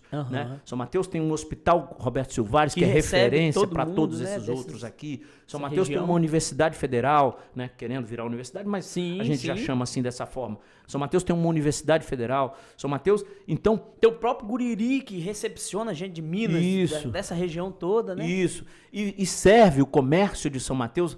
serve também como referência para essas outras cidades. Muita gente vem fazer compras aqui. Eu tiro São Mateus muito como Teixeira de Freitas, ali no sul da Bahia também tem essa mesma condição parecida com São Mateus. Então, o momento político de São Mateus precisa se reerguer dentro do cenário. Eu penso que esse eleitor de São Mateus, ele precisa dar uma resposta dentro do cenário político de São Mateus. E aí esse eleitor, não sei se você vai se lembrar, logo no início da nossa conversa, eu disse que o eleitor de São Mateus ele se comporta quando ele é provocado. Se ele for provocado a ter a utilidade do voto dele votando em candidatos da terra, né? Votando em candidatos de São Mateus, porque quando São Mateus tem um despejo de votos para fora, né? Igual vinha acontecendo ultimamente, isso não se reflete dentro do que vem de emendas para cá, para São Mateus. Uma cidade de 135 mil habitantes não pode se contentar em receber de um deputado federal uma ambulância. Sim. Não é uma migalha? Não é de fato. Não, então é importante, mas não é o suficiente, né? Não é o suficiente e fica até meio que vergonhoso, né? Uma cidade da importância de São Mateus receber lá um trator, né? Nada contra o trator, contra a ambulância. Eu estou falando do tablet. Nada contra o produto em si, mas eu estou falando da relevância. Sim. Né? São Mateus, quando teve agora recentemente com Jorge Silva, São Mateus, pouca gente sabe disso. E aí eu volto a frisar que a comunicação do deputado federal Jorge Silva falhou, porque São Mateus recebeu cerca de 50 milhões de reais de emenda de Jorge Silva. Mas e aí, foi colocado em prática, foi implementada essas emendas? Sim, por exemplo, a US3 que foi inaugurada, ainda não está em implantação, operacionalizando, mas foi inaugurada há pouco tempo, foi emenda do deputado federal Jorge Silva. Né? Ou seja, o eleitor precisa ver que ruim com ele, pior sem ele. Não estou falando do Jorge especificamente. Mas de um representante. Exatamente, de um representante. Que seja, por exemplo, quando tinha Paulo Roberto e Freitas, ruim com ele, pior sem ele. Porque o São Mateus sai perdendo, o município sai perdendo emendas, o município sai perdendo representatividade, né? Porque o deputado da Vitória, com todo respeito ao deputado, mas ele não vai tirar dinheiro de Colatina para colocar em São Mateus, né? Porque é de lá, né? Ele vai privilegiar a população local, né? É óbvio que o cara vai colocar o maior potencial de recurso dele no município onde ele mora. Seria ilógico se ele fizesse de forma diferente. Né? Assim é com o candidato que é de Vitória, assim é com o candidato que é de Cachoeiro e Itapemirim, né? Então, o São Mateus, ultimamente, eu tenho visto isso e eu tenho observado que o eleitor de São Mateus não tem prestado atenção com relação a isso. Porque o montante de recursos que vem para cá é pequeno. Você acredita que acontece de certa forma, tipo uma vingança do eleitor? Fulano de tal, nós colocamos lá, não correspondeu, agora também eu não voto nele, não voto em ninguém daqui e voto no de fora. Seria um certo tipo de vingança? Eu prefiro pensar, Del Santana, que falta um melhor posicionamento dos candidatos. Ah, sim. Dos candidatos então da terra. É o outro lado, né? Dos candidatos de São Mateus. Eles não estão tendo um posicionamento para fazer com que esse eleitor tenha essa empatia com ele. Lembra que eu citei o exemplo aqui da seleção brasileira? Esse eleitor precisa ter essa conexão bem feita dele, eleitor, com esse candidato. Sim. Né? Eu estou me sentindo representado. Né? O que está vindo para cá é porque fulano de tal está lá, ou está em Vitória, ou está em Brasília, e está mandando recursos para cá. A empresa que está vindo para cá, está vindo porque a cidade está organizada, a cidade está... você observa, por exemplo, Linhares, é uma cidade que já ganha de São Mateus em termos de geografia, porque está mais perto da capital. Mais próximo da capital. Então, mas se você tem uma cidade de forma organizacional diferente, e São Mateus não vinha tendo isso, não vem tendo, né? Sim. A cidade não vem se preparando, que seja do ponto de vista energético, ou agora com essa condição da água. Estrutural também, né? Exatamente, ora tem água, ora não tem. Então São Mateus precisa se reerguer como cidade para que ela possa ser algo atrativo para esse investidor. Obviamente que se está sendo atrativo para o investidor, vai ser atrativo também para o morador. Para quem mora aqui também, né? Exatamente. E aí, o Erasmo, nesse contexto todo, o que se esperar, então, da eleição de 2022 para São Mateus, para essa região? O que se esperar vou falar primeiro, no meu ponto de vista, o que se esperar dos candidatos. Que o candidato faça com que esse eleitor entenda. Os candidatos precisam... porque o candidato, a pessoa, o camarada, quando ele é candidato, é como se ele fosse um produto na vitrine. Né? Ele precisa fazer com que aquela pessoa que está olhando aquela vitrine tenha vontade de comprar. Sim. Né? Então, tem empatia pelo que está vendo, né? Fulano é candidato, fulano eu vou votar nele, porque ele tem boas ideias, é um camarada correto, né? É uma pessoa onde eu posso confiar. Então, primeiro, a partir do candidato, ele se posicionar dessa forma. Fazer com que esse eleitor tenha vontade e prazer, não só em votar nele, em como pedir o voto, dar o apoio. Que né? é o mais Isso importante, seria a parte vezes, do né? candidato. Já a parte do eleitor ter essa consciência de que volto a repetir, ruim com ele, pior sem ele. Então, de que se vote no candidato da terra. Porque é preferível que você despeje o seu voto para o candidato de São Mateus do que você dar um candidato que seja de Colatina. Não, absolutamente nada contra Colatina, ou contra Linhares, ou contra quem quer que seja. Cada município, penso eu, deve brigar pela sua responsabilidade dentro da sua cidade. No meu TCC na faculdade, inclusive, eu contei, e aí foi uma escolha pessoal, a professora Marília Silveira, né? Ela gostou muito dessa participação nossa. Inclusive, eu digo que deveria ser grade curricular nas escolas, onde as crianças ali de 9, 10 anos de idade, cada um pudesse aprender sobre o seu município, sobre a sua cidade. É importante. Né? Nova Venécia tem aula lá contando sobre a sua cidade, sobre a sua história. Linhares tem lá a sua história contada para a sua criança. Né? Vitória, e por aí vai. Cada município conta a respeito da sua história, o que está acontecendo, quem foram os primórdios aqui, como que era o comércio aqui em São Mateus. Então eu contei todo esse contexto dessa história. São Mateus... Os primeiros a chegarem ao Espírito Santo chegaram no dia 23 de maio de 1535, né? Na prainha em Vila Velha, os portugueses, quando aqui chegaram. São Mateus foi a quinta capitania. Inclusive consta na história que o Espírito Santo, que foi a quinta capitania, o Espírito Santo foi a que deu mais trabalho, né? Em cartas enviadas para Portugal, né? Mas deu mais trabalho, assim, como geração de emprego, ou deu mais trabalho em dificuldade? Dificuldade, assim, organizacional. Sim. E também com relação ao comportamento do capixaba. Né? Mesmo? Tanto que tivemos aqui o massacre dos índios botocudos, né? Nas margens do rio Cricaré, onde houve... primeiro mataram o filho do pajé? Do Mendiçá. Né? Mendiçá. Mataram, que foi o Fernão de Sá, ou ao contrário. Eu sei que mataram um dos dois. E o pai, mataram o filho aqui nas margens aqui, o pai, num ato de vingança, mandou exterminar os índios que aqui estavam. Conta a história que foram exterminados quase 8 mil índios. Nossa, as margens, muito índio foram exterminados aqui. E eles eram violentos, né? Mas esses índios, mas estavam invadindo as terras dele, se sentiram acuados, numa flechada lá, acabaram matando o filho do capitão lá. Então, esse tipo de trabalho que o Espírito Santo dava que era reportado em cartas a Dom Pedro I e Dom Pedro II, né, nessa ocasião aí. Então, São Mateus já nasceu em 21 de setembro de 1544, 9 anos depois. São Mateus, se não me falha, é a 13ª cidade mais velha do Brasil, né? Né? Perde para alguns outros municípios aí.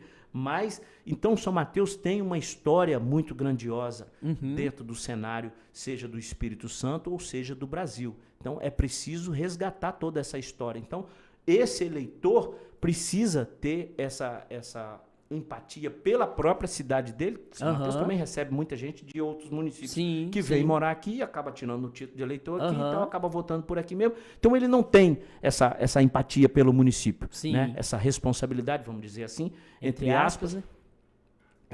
De comprar essa briga. Mas o mateense nato é preciso pensar dessa forma. É melhor que eu despeje esse voto em candidatos da terra para que o candidato da terra possa brigar por nós, que seja em Vitória ou que seja em Brasília. Verdade, é uma observação muito importante que você fez. Agora, Eduardo, tem algum comentário aí? Tem a galera... Mandar um abraço para a galera também que está nos assistindo aí. Vamos mandar um abraço então aqui para Antônio Pichara, que está nos assistindo, Beto Mileri Tavares, Cláudio Alves, Luciene.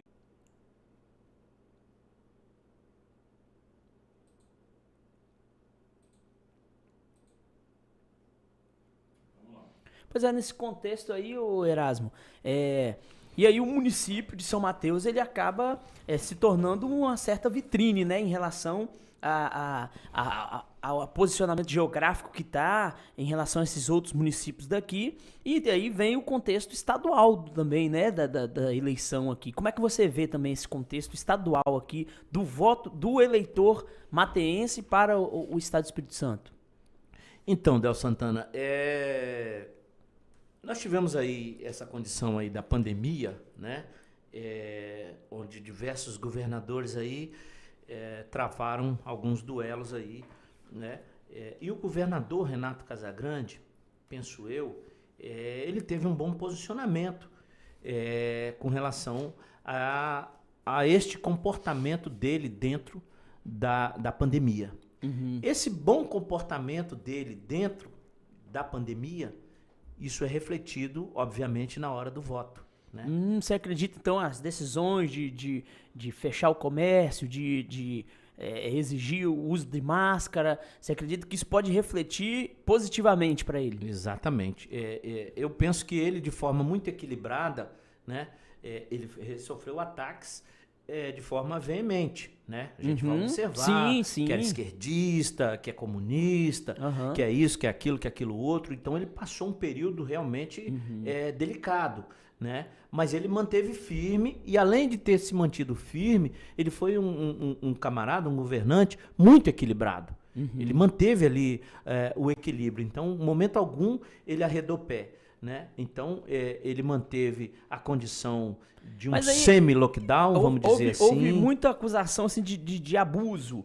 Você acredita que houve abuso por parte assim, dos fechamentos, por exemplo? Alguns comerciantes reclamaram muito. Fechou, deixei de ganhar dinheiro, deixei de trabalhar.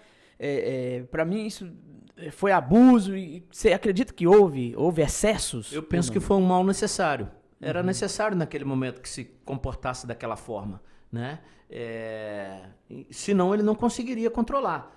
Né? Assim mesmo, perdeu-se muita gente. Né?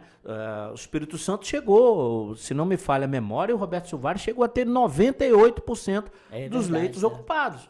Né? Então, o comportamento governamental do Estado do Espírito Santo, eu aqui na minha condição de avaliador, de analista político, eu avalio como positivo. Ele conseguiu controlar a duras penas, né, essa condição aí, por exemplo, da vacina. Ele próprio agora recentemente esteve no Butantã, lá em São Paulo, comprando as vacinas. Então eu vi no governador Renato Casagrande vários pontos positivos, né, de toda essa celeuma que causou a pandemia. Né? E esse comportamento dele tem se refletido eleitoralmente. Tá? Ele vai ter alguns adversários aí que estão buscando um lugar ao sol, né? Por exemplo, tem o Manato, né? Que é um dos pretensos candidatos a governador, de novo, como ele já veio.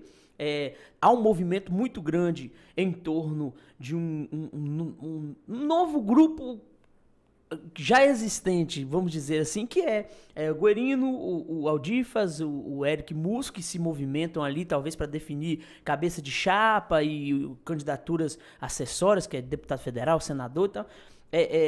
Você acredita que o governador Casagrande ele vai ter algum tipo de dificuldade para ele disputar essa eleição?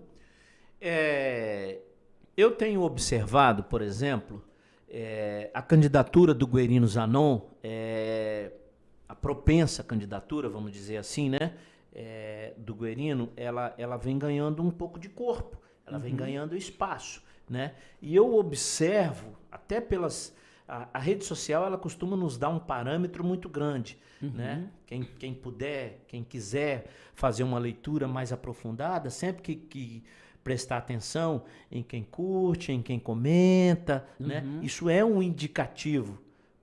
Por menos que a pessoa pense que não, mas é um indicativo, né? Então eu vi postagens do Guerino Zanon com um grupo muito grande de que sempre foi aliado do Paulo Artung, fazendo as curtidas nas publicações do Guerino. Então o que eu observo? Que o time do Paulo Artung vai desaguar todinho na candidatura do Guerino Zanon. É mesmo? Você acredita nessa possibilidade? Sim. Até para fazer uma frente. Não vejo o Manato com possibilidade quase que mesmo nenhuma. Tendo o apoio do Palácio da Alvorada? Ele vai ter dificuldade, inclusive, pelos bastidores de Vitória, ele vai ter dificuldade, inclusive, de se colocar como candidato de fato. É mesmo? Você acredita nisso? Mas por quê? Teria outro que gostaria de tomar a posição? Não, porque ele vai estar desidratado eleitoralmente. Ele vem vai surgir um desgaste. Condição de que não ficou muito legal para ele. Não tem ficado, né? Ruim de discurso, ruim de fala. Então, ruim de posicionamento, né? Então, tudo isso. O Manato, se você for pegar o histórico do Manato eleitoral, ele sempre foi eleito com pouco voto. A esposa dele, agora recentemente, foi eleita também com pouco voto. Sempre ali, como diz o outro, na política costuma-se dizer na rabeira, né? Ele sempre foi eleito assim. Então, o Manato sempre teve essa condição, entre aspas, né? De nunca ter uma capilaridade muito grande eleitoral.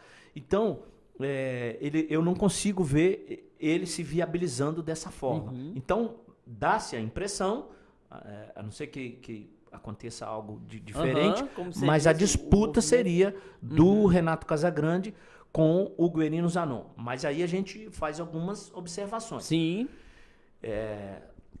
O Renato Casagrande, o Guerino Zanon, seria basicamente a primeira vez que um candidato do interior... essa é uma observação importante a se fazer, né? Enfrenta o povo da capital, né? Da Grande Vitória ali, vamos dizer assim.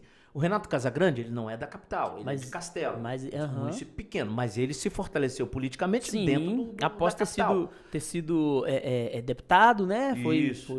Então ele fez a história política dele dentro da região da Grande Vitória. Sim. O Paulo Artung, por exemplo, é de Iguaçuí. Outro município pequenininho, menor do que Castelo ainda. Mas onde é que ele se fortaleceu politicamente? Na Grande Vitória. Né?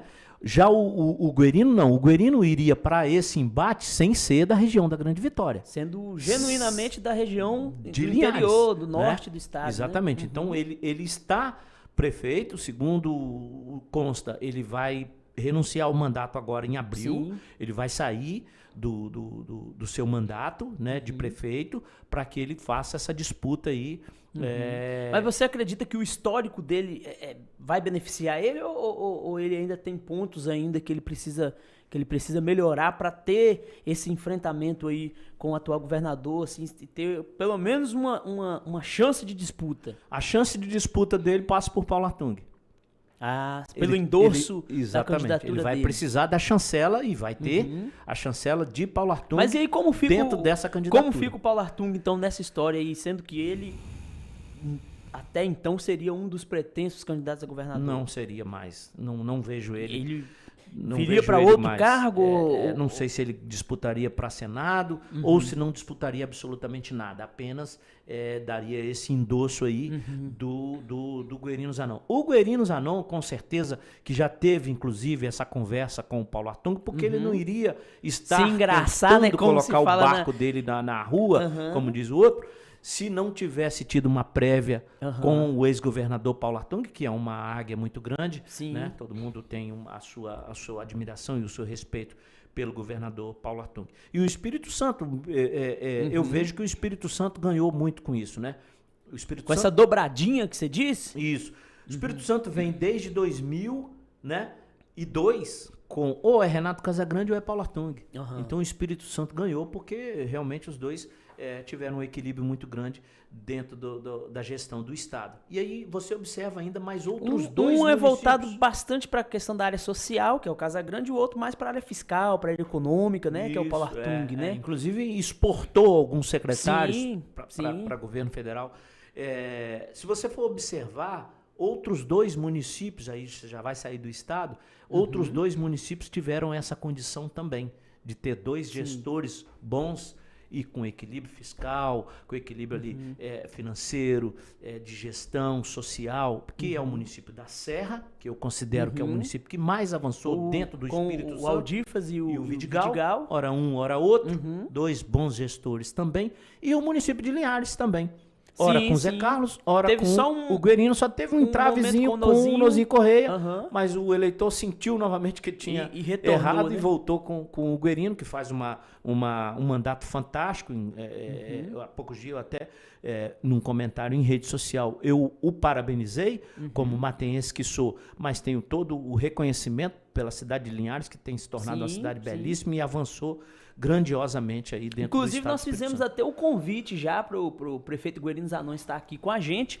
Ele já me respondeu e só pediu para ter aí um período para ele ter a definição de qual seria o partido que ele iria. Haja vista, parece que ele vai sair do partido atual que ele é, né? Do MDB, né? O MDB. Ele está saindo e aí assim que ele tiver uma definição, ele vem para dar em primeira mão aqui no nosso programa. Olha só, que bacana. Legal, bacana.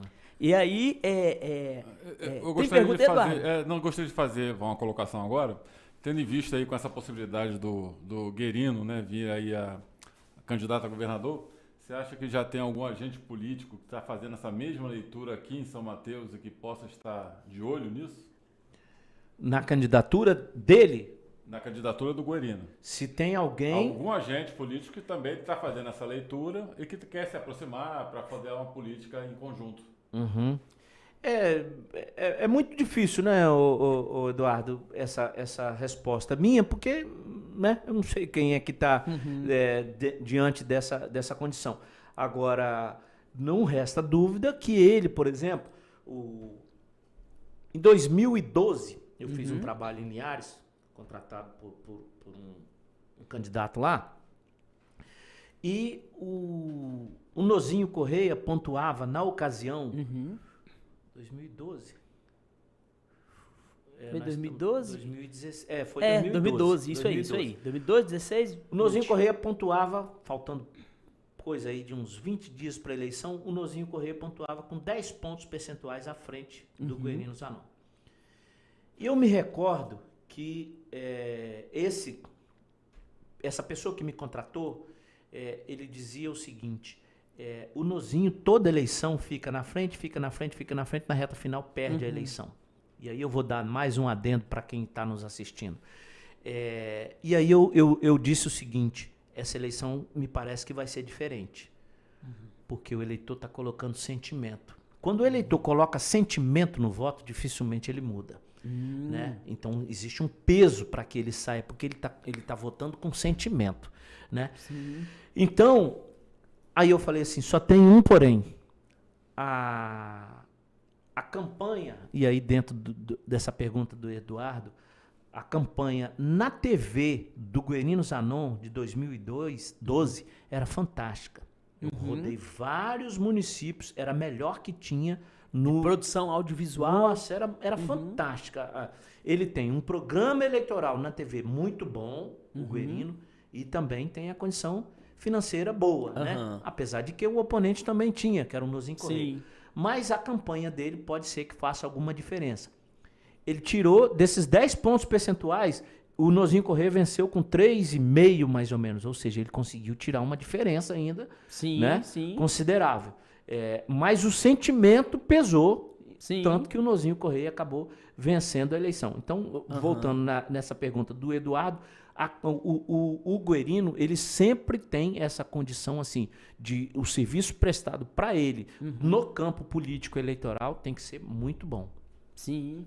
Uma densidade, né? É importante.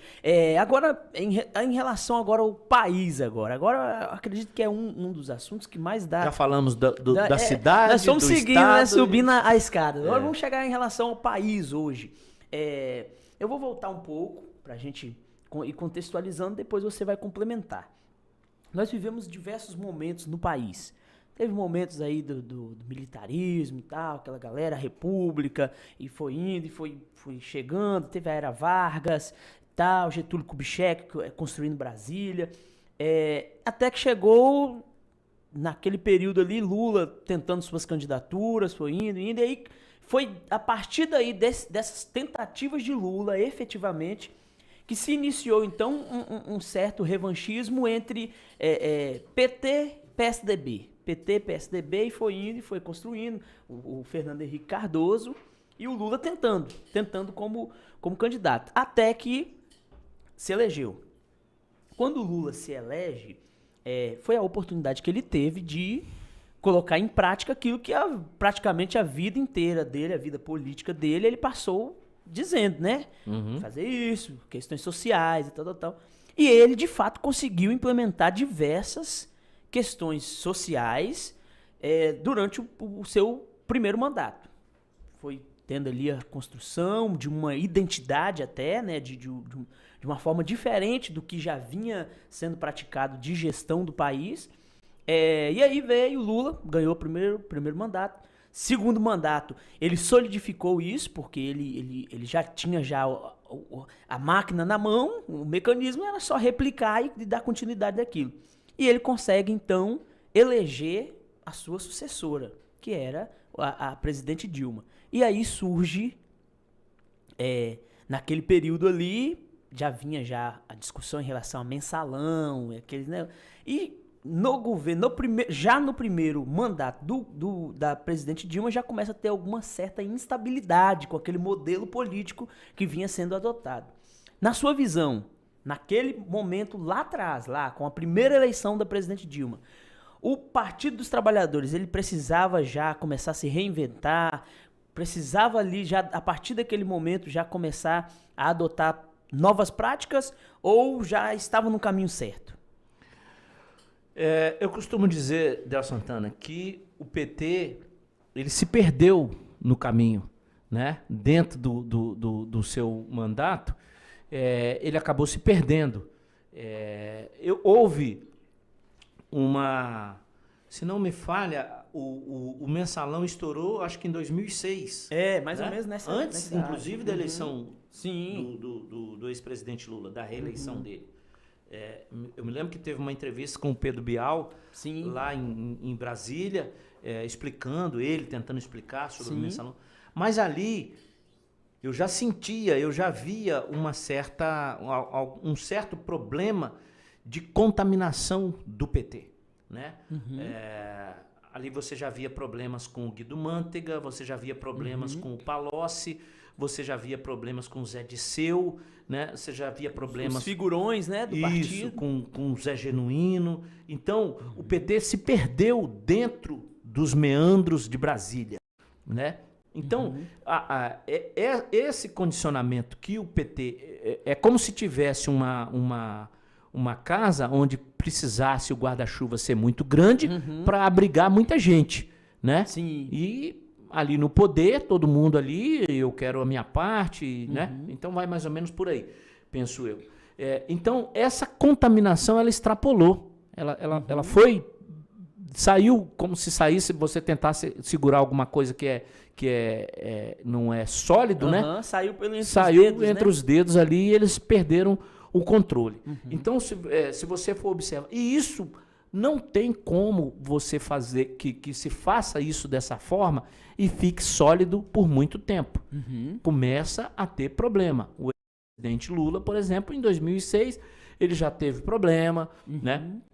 Aí veio para a eleição de 2010, mais problemas ainda. Isso você já começa a solidificar uma rejeição daquele grupo político. Em 2014, mais problemas ainda, tanto que a eleição foi apertadíssima, daquela com a Aécio, e culminou com 2018, com a derrota do PT, né? Mas eu costumo dizer que quem deu a eleição a Bolsonaro em 2018, eu digo do ponto de vista eleitoral, foi o Sérgio Moro. Não tem como não dizer... Você acredita nisso? Que não foi o Sérgio Moro, com a Lava Jato. Sem a Lava Jato, então ele teria até a chance de vencer novamente. Nesse contexto, então, você acredita que a Lava Jato foi uma operação de fato cristalina ou houve uma tendência ali para que aquilo acontecesse, para que de fato mudasse o contexto político do país? Então, não tem como não dizer que não tinha nada de errado, né? Tinha erro, talvez, dentro da própria investigação, do desejo de fazer com que se pagasse por aquilo ali, por aqueles erros, tanto o Moro quanto o Dallagnol, né, tenham cometido alguns excessos, né, mas que a operação da Lava Jato foi determinante do ponto de vista eleitoral, isso não tem a menor dúvida. Por quê? Você observa essa eleição de 2018, existe a condição onde você precisa, em determinadas eleições, não são todas, mas em determinadas eleições você precisa assumir o protagonismo da campanha. Quem se posicionou melhor com relação a isso, ele observou essa lacuna. Eu não sei se propositadamente ou que a coisa foi andando. Foi encaminhando e ele aproveitou de fato a lacuna. Isso, né? Exatamente. Foi o candidato Jair Bolsonaro. Ele viu naquela condição ali, tipo assim, é aqui que eu preciso ir, aqui que eu vou, né? Eu me lembro de uma pesquisa eleitoral, mais ou menos em janeiro de 2018. A eleição ainda era em outubro, né? Em janeiro de 2018, o Jair Bolsonaro aparecia com 24%. Eu me recordo que eu falei, esse cara vai ganhar a eleição. Porque do nada, né? Se agora, tá faltando aí 10 meses para eleição. Mês 1, faltavam 9 meses para eleição. Esse cara tem 24%, a chance de crescimento grande. É bem grande. Né? Então, ele se posicionou dessa forma, assumiu o protagonismo da campanha. O que quer dizer assumir o protagonismo da campanha? Ele pegava as partes onde o PT tinha maiores problemas do ponto de vista eleitoral. Estou repetindo, né? Quais eram os maiores problemas? A condição de como é que se fala de quando tem esses garotos que têm problemas? Dos direitos humanos, né? Sim. Então, ele pegou aquela condição ali dos direitos humanos, ele pegou a condição de menor infrator, né? De narrativas do LGBT, né? Então ele pegou essa condição de criminalidade, eu vou dar arma para você se defender. Então ele foi onde tinha lacuna, ele foi entrando. Ele pegou essa condição da corrupção, eu nunca pratiquei corrupção e o PT tem a corrupção, ainda que ele tivesse, mas ele precisava falar que não tinha, né? Então ele fazia Lembra que eu falei aqui anteriormente que o eleitor, o candidato de São Mateus precisa ser um produto na vitrine e que esse eleitor tenha vontade de comprar? Foi isso que o Bolsonaro fez. Ele foi se apresentando, ele foi se oferecendo e foi conquistando desse fato a simpatia do eleitor. Exatamente. Ele vendeu, você quando candidato, você vende uma imagem, ainda que não seja verdadeira, mas naquele momento você precisa fazer com que aquele eleitor acredite que aquilo é verdadeiro, que aquilo tem procedência. Né? Então você se coloca na vitrine e fala, eu vou fazer isso, aquilo outro. Eu tenho um livro lá em casa que conta a história da Denise Frossá, que era uma delegada de uma cidade da Baixada Fluminense, se não me falha, Belford Roxo, e ela fez a campanha dela todinha. Como ela era delegada, então ela era o que? Da área da segurança. Ela fez a campanha dela todinha falando a respeito de segurança, de criminalidade. Sim. E aí eu volto a te dizer a respeito da pesquisa qualitativa. A pesquisa qualitativa dizia que o que o eleitor queria ouvir era algo a respeito da saúde. Como ela falava da segurança e o eleitor queria ouvir da saúde, não tinha conexão. O que ela dizia com o que o eleitor queria ouvir. Sim. Perdeu a eleição. Ou seja, o discurso seu precisa estar afinado com o que o eleitor quer ouvir. Né? O Bolsonaro fez exatamente isso. Falava para este eleitor que estava chateado, que estava magoado. Você acredita que o PT traiu a população brasileira, ou pelo menos os seus eleitores, os seus simpatizantes? Eu acredito que o PT, volto a afirmar, ele se perdeu no meio do caminho.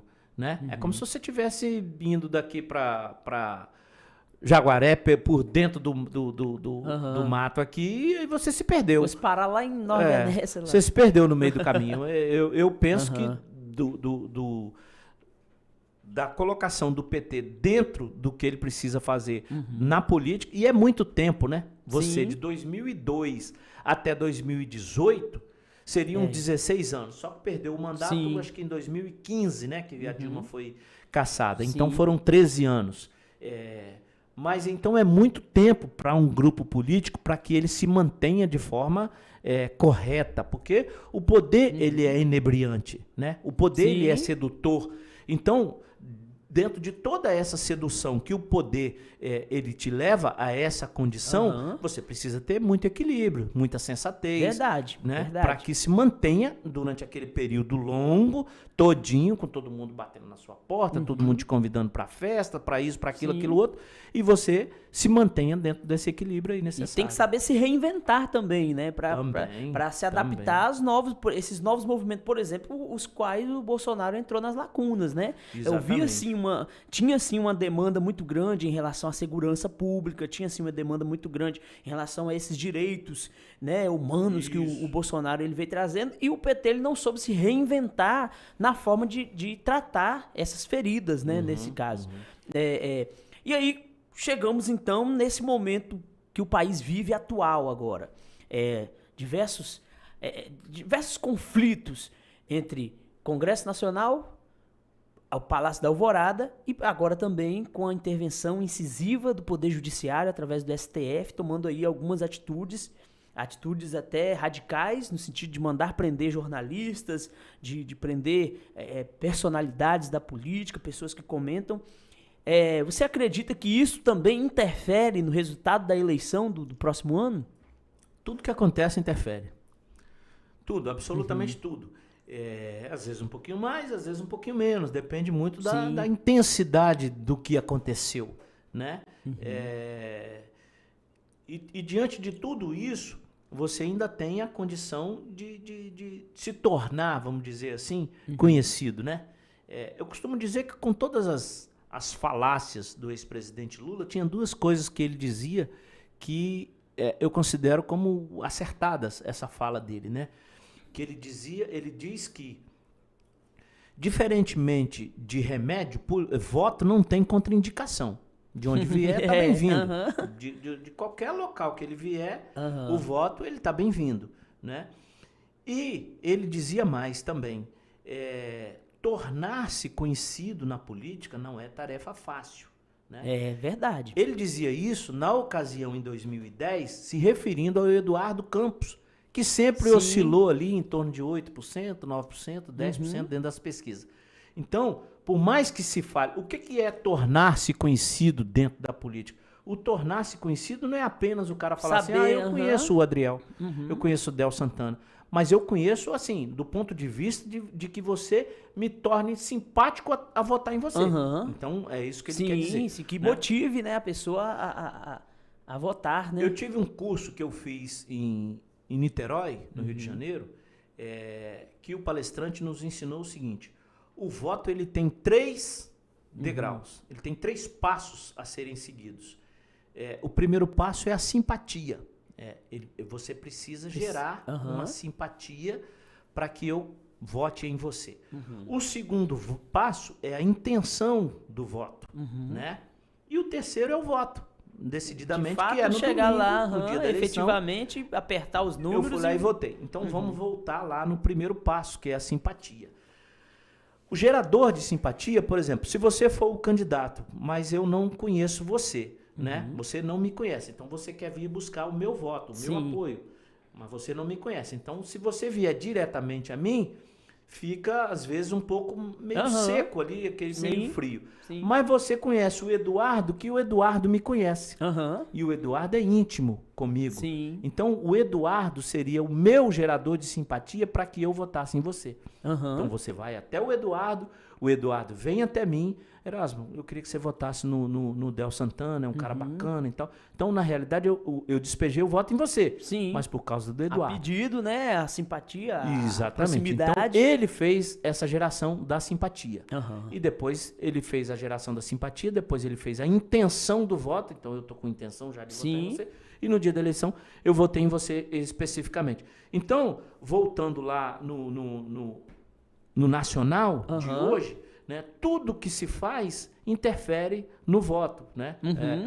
Principalmente o Bolsonaro, às vezes ele tem alguns rompantes, às vezes ele fala algumas coisas que não fica muito legal, que não fica muito bacana. Pode até parecer que não, mas aquilo é como se você estivesse numa luta de boxe e você estivesse tomando alguns socos nos rins, aqui na altura do estômago e tal, aquilo vai minando você. O camarada vai passando a não gostar muito, esse cara fala algumas besteiras e tal, não sei o quê. E aquilo vai fazendo com que você passe a olhar ele de uma outra forma. Então, é preciso ter um policiamento muito grande em tudo que se fala. Mas você não acredita que, por exemplo, a mídia, né? A grande mídia, como se fala, né? Você não acredita que a grande mídia, muitas vezes, dá munição para ele também ter algumas atitudes, ter algumas falas, algumas questões, como por exemplo, nós temos a Rede Globo, por exemplo, que tem dias que praticamente o Jornal Nacional é 100% falando das ações dele, de onde ele foi, o que ele fez, né? E tal. Porrada, mas falando o nome dele. Então tem aquele ditado também, fale bem, fale mal, mas fale de mim. Isso não dá munição também para que ele tenha uma pauta ali, porque ele tem o cercadinho lá, né, que chama o cercadinho, que ele vai para lá e ele também pauta.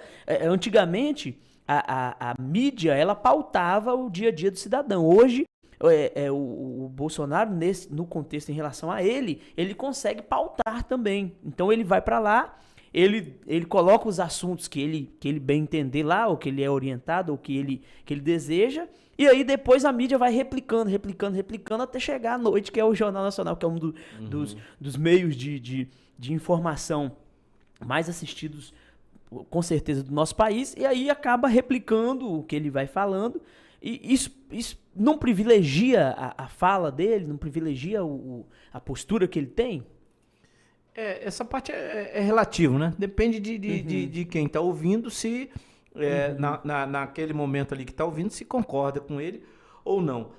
Agora, ele tem tentado, durante todo esse período de mandato dele, manter com esse eleitor, que continue sendo fiel a ele, na condição do fanatismo, né? Então, se você for observar, existia uma militância do PT muito grande algum tempo atrás. Essa militância, eu não vou dizer que ela se perdeu por completo, mas ela esfriou. Sim, né? sim. Como o PT está fora do poder, ela esfriou. Pode ser que ela volte a ficar mais um pouquinho à frente. Mas se você for observar, por exemplo, no fanatismo, o fanatismo ele é tamanho tal que faz com que um camarada entre dentro de um avião e jogue ele, mais quem tiver dentro, contra uma torre, como fizeram lá nos Estados Unidos. Aquilo é o quê? Único, exclusivamente fanatismo. Aquele camarada que estava ali, junto com aquele grupo que ali estava, eles tinham, na mentalidade deles, que fazer aquilo ali. Né? Então, você pega dentro do próprio fanatismo médicos que eram favoráveis ao uso de cloroquina. No meu entendimento, é algo insano um médico ter esse tipo de comportamento. Né? Então... Mas porque você acredita que a cloroquina não resolve nada? Absolutamente nada. Mas muito pelo contrário, fazia até pior. Por conta E eu não sou médico.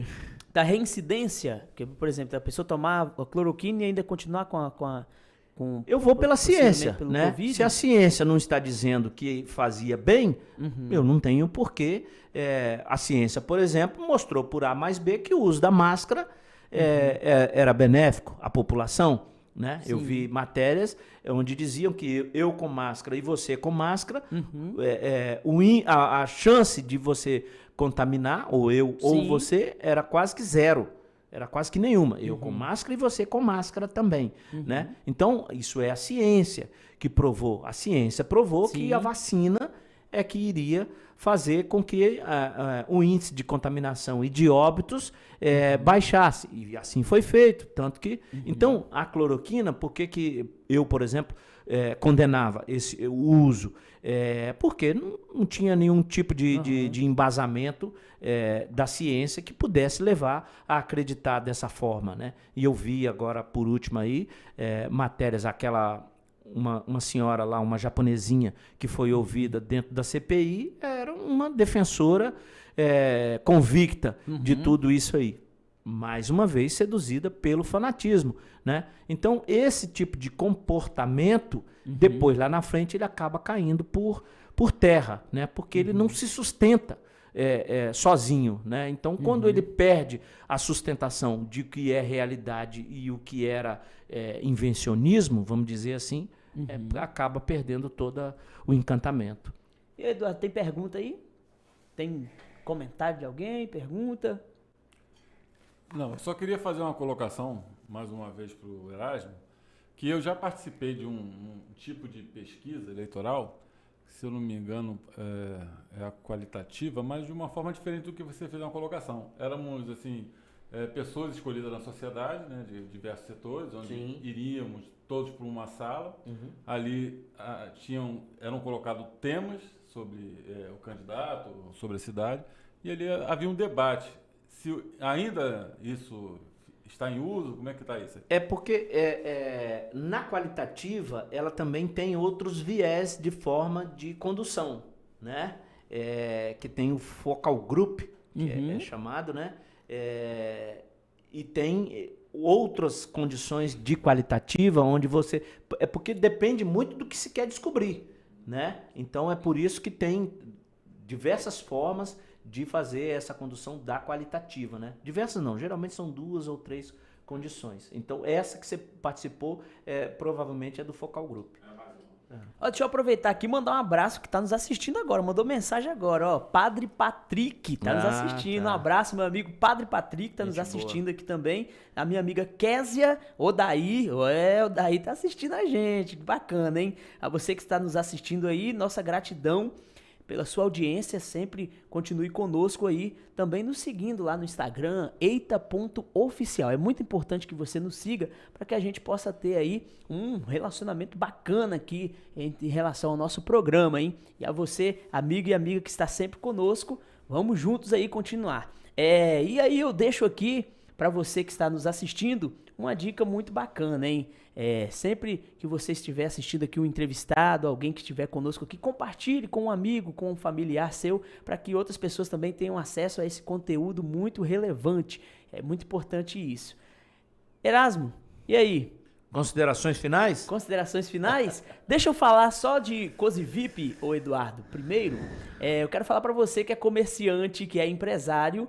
A COSIVIP tem uma alimentação saudável e a você que quer servir bem aí aos seus colaboradores, os seus companheiros aí da labuta diária, Cozy VIP é sempre a melhor opção. Comida saudável, saborosa para você servir e servir bem. Deixa eu mandar um abraço aí pro meu amigo Rodrigo da Cozy VIP. Gente, você conhece o Rodrigo, não conhece? Gente boa, gente boa. Um cara que tem uma visão, que tem aí também o seu negócio que gera emprego para as pessoas, né? Isso é importante. Hoje, no dia a dia, a gente precisa de pessoas também que tenham esse entusiasmo de geração de emprego, de desenvolvimento para nossa região, né? Um abraço pro meu amigo Rodrigo da Cozy VIP. Esse tem história também, tá? Ele é o cara, né? Isso aí. Agora, Erasmo... É um linharense que se deu bem, São Mateus. Agora, Erasmo, as suas considerações finais aí. E aí? Gostou de estar aqui com a gente hoje? Sim, sim. Muito. Não, né, cara? Não. Muito legal o programa. Desejo aí sucesso total aí para você, pro Eduardo aí, ao seu programa, né?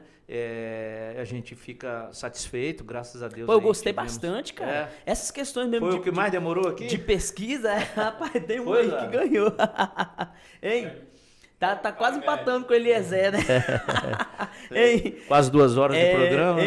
Eu gostei bastante dessas questões de pesquisa, de como que é feita a metodologia, que é importante a gente saber, né? E por incrível que pareça, cara, tem muita gente que não acredita, mas a pesquisa eleitoral, ela sendo muito bem feita e tendo toda a temática que a gente precisa para levar a campo, né? Todo o cuidado, todo o critério que a gente precisa para coordenar essa nossa equipe, o resultado sempre vem de acordo com o que a gente apresentou para o nosso cliente, né? E a gente não trabalha sob hipótese alguma de forma a induzir esse cliente ou esse entrevistado, né? Inclusive a gente tem algumas perguntas no início que a gente considera como perguntas de entrada apenas para criar uma vinculação do entrevistado com o entrevistador, né? Para que ele se sinta, para que ele fique de uma forma onde ele possa dar essa entrevista da forma mais fidedigna possível. Porque eu preciso da veracidade dele, né? Não adianta... o cara querer se enganar, né? Exatamente. Então, toda essa condição a gente toma diversos cuidados com perguntas de entrada, perguntas de quebra, né? Alguns posicionamentos, que tem perguntas que precisam ser colocadas no início, já tem perguntas que precisam ser colocadas no final. Então, todo esse cuidado a gente toma para que a gente possa entregar para o nosso cliente um melhor trabalho possível. Pois é, eu quero te parabenizar, dizer aí que você continue sempre aí com esse sucesso que é o seu trabalho, trazendo grandes informações, trazendo aí boas estatísticas também no período eleitoral, trazendo também a luz, né, das intenções de voto da população, e que você tenha aí muito sucesso em tudo aquilo que você fizer. Você é o cara. Obrigado, Del. Obrigado, Eduardo. E tamo junto. Isso aí. E aí, com a super produção aqui do nosso amigo Eduardo Ferreira, esse é top, tá? A gente encerra aqui. Você que é moça, que quer fazer aí sua sobrancelha, design de sobrancelha, Thaís Veríssimo. Procura lá no Instagram, lá, @ThaísVeríssimo, com Y. E aí você vai poder entrar em contato com ela lá e fazer sua sobrancelha. Bacana, né? E a você que esteve conosco até agora, quer falar aí, Eduardo? Não?